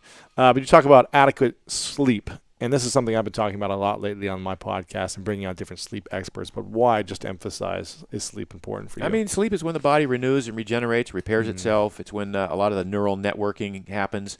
To overlook sleep and to think, well, I can sleep when I'm dead. Well, that just is such faulty logic. Yeah. It's so critical and so important. I try to get 8 hours a night myself. If I get less than 6 for some reason, I feel it. I know it. I try to make up for it. I try not to let that happen. I try not to schedule late nights because I wake up at the same time pretty much every morning. So if 6 a.m. wake up, or 6:30, 6 a.m., 6:30. But if I were to go to bed at 1, I'd still wake up at my normal time. Yeah. And so I have to really force myself to, not force myself, because I'm tired at the end of the day. And I have this whole wind down process. What is that? So my wife and I will watch we'll do some television after dinner. We'll catch up on, we'll do some binge watching, catching up of whatever the latest series was. But around 10, we'll break. I have a pool in my backyard and a jacuzzi. So I go into the pool's unheated. So in the wintertime, it might be in the 50s. Wow. I'll walk into the pool and hang out there for a couple of minutes and get really, really cold, but not to the point of shivering. Just it's kind of a process in and of itself. Then I'll get in the jacuzzi. So my wife and I'll hang out in the jacuzzi. We'll just recap what the day's events were. It's very we turn off all the lights in the house. We have a fire pit out there, so there's a real sort of a primal caveman kind of thing to that.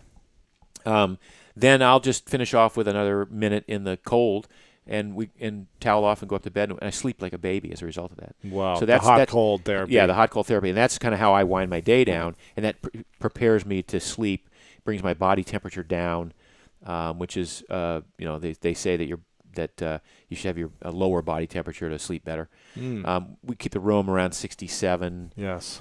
We have blackout curtains, so it's a real cool sleeping environment. Yes. I always like to keep it cold. Yeah. Yeah. Okay. And so if you do like a cold shower before bed, do you think that's a good thing? I think it's a good thing. Yeah. It'll help you sleep better. I think so. Try it. I mean, it can't hurt. Okay. Yeah. You talk about stress and rest balance. What does that mean? Well, there are certain stresses in your life that are unavoidable. Work stress, commuting stress, right. Sometimes training Waiting stress. in the lobby for 45 minutes stress. Sorry.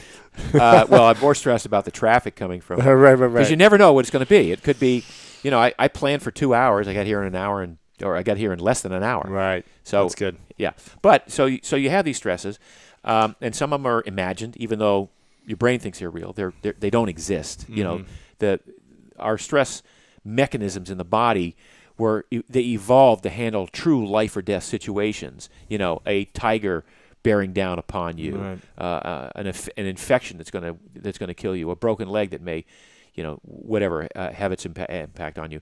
Not, you know, am I gonna miss my kid's rehearsal, or am I gonna be late for work or whatever? Those cause stress, but they're not life threatening, and yet the brain sees them as life threatening. So the message here is that you sort of have to identify stresses and then appropriately orchestrate certain rest and recovery. Now, we talked about this before the show, that meditation is a form of rest and recovery.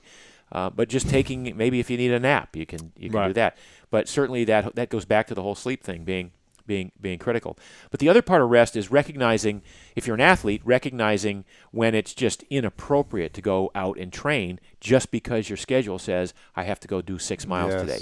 You know, if you wake up that day and you feel like crap, and the metrics, you know, the heart rate variability is wrong, or you're just not feeling good, then you're better off taking that day off than plowing through it and being able to write in your logbook, yeah, I got through the workout, felt like crap, but I got through the workout. I was just rested that day. Just rest on that, yeah. Gotcha. Okay, and the third thing you talk about is personalized schedule, and inconsistency is the key. So in Primal Endurance, we go back to that philosophy that the body, you know, is a very sort of temperamental.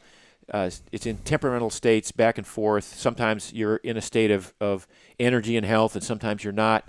And you can't really plan on when those states are going to be, so you have to be willing to listen to the cues.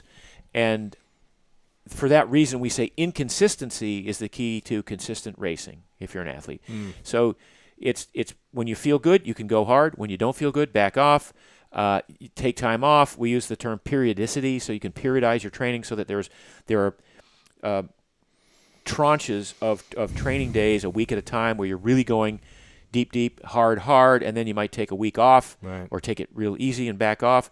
You can break those further up into quarterly, annual segments, always with the idea that some days are going to be good, some days are going to be bad. You're going to trend toward wanting to ratchet up over time, but you're okay kind of not doing stuff as hard. And so it doesn't become this linear kind of progress. It becomes more of a fractal thing that trends toward improvement. Gotcha. The next thing you talk about is aerobic emphasis. Train slow to race fast. What does that mean? Yeah, so this is the toughest one for current endurance athletes to really to grok. And that is a lot of athletes, and I was certainly one for 20 years, you basically go out and you train to hurt. So you run or you ride or you swim at a heart rate that's 75 to 90% of your max heart rate, and you see how long you can hold that, right?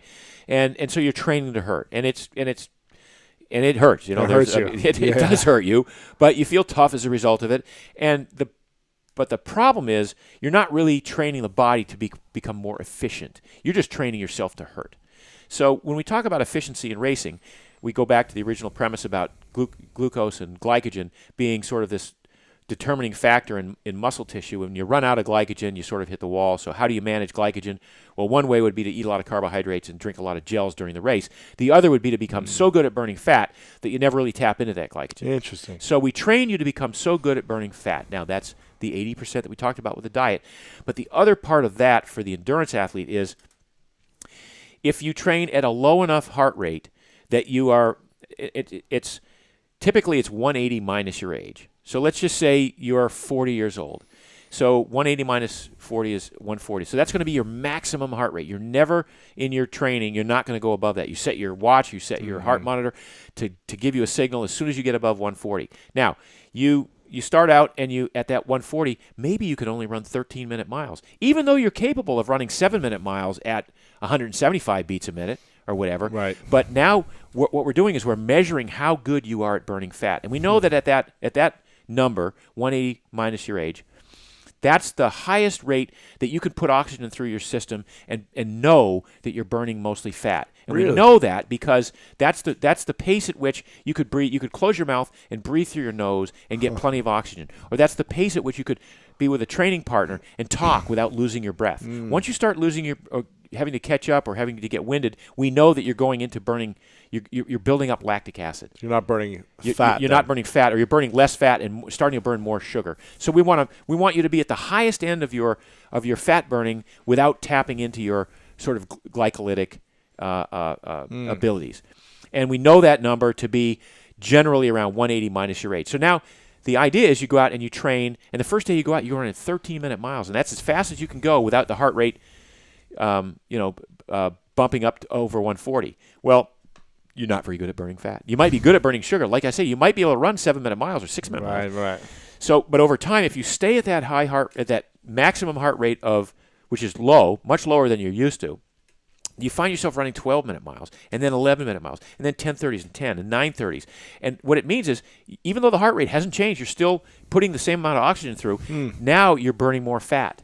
So you're becoming more efficient at burning fat. So that when you do decide to ramp up and throw in the interval training and the weight stuff that we have you do in the gym, now you're starting from a baseline of being a much better fat burner than everyone else around you. So just so I wrap my head around this, is your heart rate dictating how much fat you can burn based on how? No. So your heart rate is dictating how much oxygen you're putting through your system, and it's because it's delivering oxygen to the muscles, and the muscles are using oxygen to burn fat. They can burn glycogen or glucose with oxygen, but they also burn without oxygen. Okay. So like you could run a 100-meter sprint with your nose plugged, and there's no oxygen involved. It's fine. You'd still want to breathe. You'd want to breathe at the end of it, and you'd have to breathe to recover, to recycle. But you don't need that oxygen to burn that full amount. Gotcha. So when we train the body to become more efficient at burning fat, and by the way, the heart, it's interesting. The heart, we're not training the heart to be stronger. The heart's already pretty strong. So the heart doesn't get stronger. The heart doesn't have a PR, right? Okay. You know what I mean? It does. Yes. It does what it does. But what happens is you become more efficient with the materials that the heart gives you. So if the heart is pumping oxygen, X amount of oxygen, and you're not good at burning fat, you can't do anything with that oxygen. But the better you are at burning fat, the more you can use that oxygen and burn the fat in the mitochondria and avoid having to go into that glycogen storage situation. Okay. All right? So it's really about training you to become more efficient at burning fat. Gotcha. Not forever, but it's certainly through the base building phase. Okay. And that's just a huge hurdle for a lot of endurance athletes to overcome, because they go, wait a minute, I can already run 7-minute miles. Why am I dropping down to 13s? But invariably and across the board, we see if they stick to this for weeks at a time, they become more and more efficient. So now we know that now you're running 7-minute 30-second miles, and you're getting 92% of your energy from fat. Wow. So that when you do decide to run those 6-minute miles, now you're starting from having burned more fat, and you don't have to use as much glycogen to get there. Interesting. Okay, cool. Structured intensity, what does this mean? It means partly means you've got to go into the gym and do some heavy lifting. Yes. But not a lot. Okay. And this is if you want to be an endurance athlete. If you want, even if you want to be an endurance athlete, one thing that athletes used to avoid like the plague was the gym. Right. They would, or if they went, they would do 50 repetitions of a light weight, because they're thinking, well, when I'm running a marathon, I'm running 3,000 repetitions of a leg turnover. So why don't I simulate that in the? But you're saying lifting some weights is going to be key to your endurance as well. So what happens in any long endurance contest, in addition to running out of fuel, is you run out your power decreases, because you haven't trained the power. An example would be you've got 3 hills to climb in a bike race. The first one, you go up with 100% of your power. The second one, even though you have energy, your muscle fibers they've been exhausted, and they haven't trained to sustain your power. So now you go up the second hill at 82% of your max power, and you might go up the third hill at 65% of your max power. Well, if we could train those muscle fibers deeper and deeper to sustain power for those efforts that require actual power, we can maybe go up that first hill at 100 and go up that second hill at 100 and that third hill at 95. Right. So we do this work in the gym where you load muscle fibers up with fairly heavy weights. It's typically 80% of your 1 rep max, and we do sequential repetitions with sequential rest in between. So it's not like you do 3 sets of 5 and you stop. It's like you do 3 repetitions, rest 10 seconds, 3 repetitions, rest 10 seconds, 2 repetitions, rest 10 seconds, rest 20 seconds, and until you can't finish 1 good rep, and then the workout's over. So it's not you just did 1 set, and it might have comprised 200 repetitions. Right. But that maximally loaded the fibers deeper and deeper and gave you this ability to sustain power. Gotcha. And the next thing you talk about is lifestyle practices. What do you mean by that? Well, so now we talk about everything else but the training. So if you're, it's spending time with your family, it's playing games with your, playing frisbee with your dog, yes. Playing ultimate with your friends. It's it's all of the other things that make life enjoyable. That as an endurance athlete, I know I used to go, well, I can't afford to do that. I might get injured, or I might, Right. I can't go skiing because I might twist a knee. Well, if you do the training right and you spend that time in the gym, you're less likely to twist a knee skiing than if you were, than if you were just going to the slopes without having done any training at all. Sure. Right. So we want people to have a full life, because training for endurance contests should be preparation for an undertaking that you would not want to encounter on a daily basis. You want to wake up in the morning and go, "Oof, I got that 10K today. I got to go clean out my GI tract. I'm so nervous." Right. But you want to be that nervous because you want to put it all on the line that day. Yeah. What we're saying is, don't put it all on the line every day in your training. Have fun. Do the right sort of training that builds this beast, that when you get to the race, you're going to enjoy it, you're going to have fun, you're going to perform probably better than if you'd done the old paradigm of training. Right. But you'll have lived a life in the interim. I mean, so many of my, ex-triathlete marathon buddies, couldn't have a relationship. It was just, imagine. They put all their energy in this one thing. Yeah, I mean, it's like the wife says, "Can't you stay home and cuddle, on a Saturday morning?" And the husband goes, "No, I got a 100-mile ride I got to do." Yeah. And then I'm going to go, run after that. And then I'm going to take a nap because I'm going to feel like crap because I did so much. So we try to look at the life in general and say, well, an awesome life includes participating in these events. Participating in life. And doing well, but it also includes participating in life. Yeah. Yeah, so not to the exclusion of all of everything else. What feedback would you give an entrepreneur listening or someone with a busy schedule about how to live this lifestyle? They want to be a primal athlete in their daily life, but they also want to run a business, and they're spending a lot of time and energy into this one thing. Yeah. Maybe their entrepreneur life is like this marathon life that we're talking about, where they put all their energy into this one thing and they're not doing anything else. Yep. What would you suggest? You're doing it. You've got the healthy lifestyle, and you're running a multi-million-dollar business, multiple of them.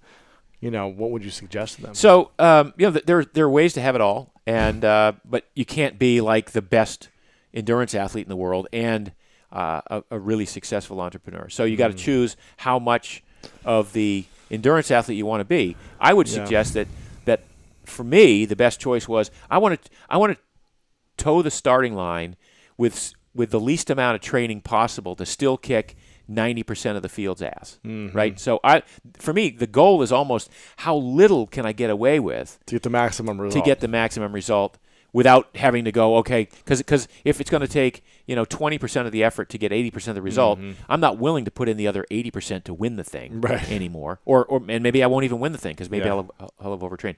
So now you're back to the entrepreneur / endurance athlete. Get a stand-up desk and a tread desk.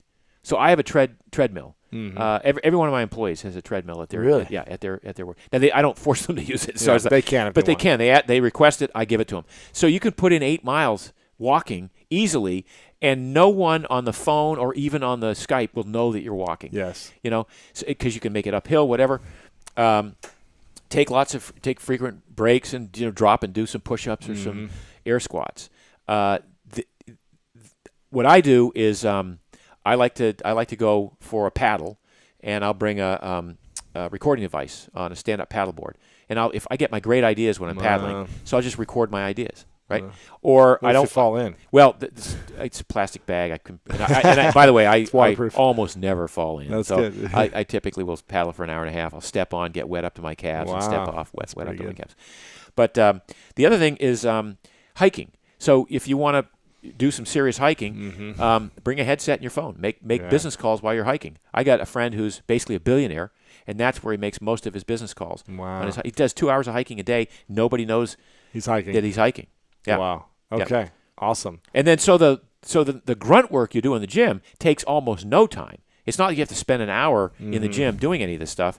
Like I said, that maximum sustained power workout I just described is basically a short warm-up, maybe 10 minutes of doing it, and then you're done. And if you could do it in 2 days later or 3 days later, you didn't do it hard enough that day, right? Gotcha. So we want you to take a week to recover from that specific work. Doesn't mean you can't go walk the next day or do anything else the next day, but you just wouldn't want to repeat, a heavy leg day the next day. Right, exactly. So it's how this is the sort of orchestrated structural components to this thing where when you put it all together, you can have it all. You can be an effective, efficient entrepreneur, and you can compete against all of those other guys who are claiming they're going to kick your ass in the 10K or the Spartan race or whatever it is. Right. I love that. And we talked about the diet already, but the last thing is proper recovery. So how much, when do you know you're overtraining? Well, so there are all sorts of metrics. I mean, you just wake up in the morning, and if you haven't slept well and you're sore, then you're probably overtraining. Should we not feel that soreness at all? Yeah, I mean, I don't think it's appropriate to feel. You can feel it on a day-to-day basis, but not on a week-to-week basis. So you can feel sore after a workout, today, yesterday, or 2 days ago. But I think if you're still feeling sore for days on end, then you're probably linking together too many hard workouts, or you might have overreached on one of your workouts. So that's one indicator.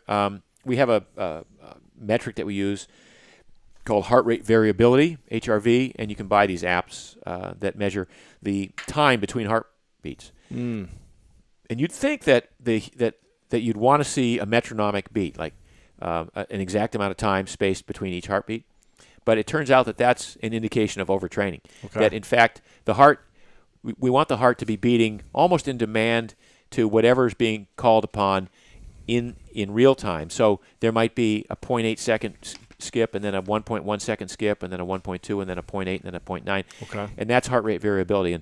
And if you've got a good heart rate variability score, it's probably a good indicator that you're rested and well trained and ready to go again. If you're looking for more greatness in your life, make sure to check out this video right here. And also check out our free PDF, The 3 Secrets to Unlock the Power of Your Mind to help you change your life. Download it right here. 25% of our blood flow goes into this thinking brain, and the rest is like on stand.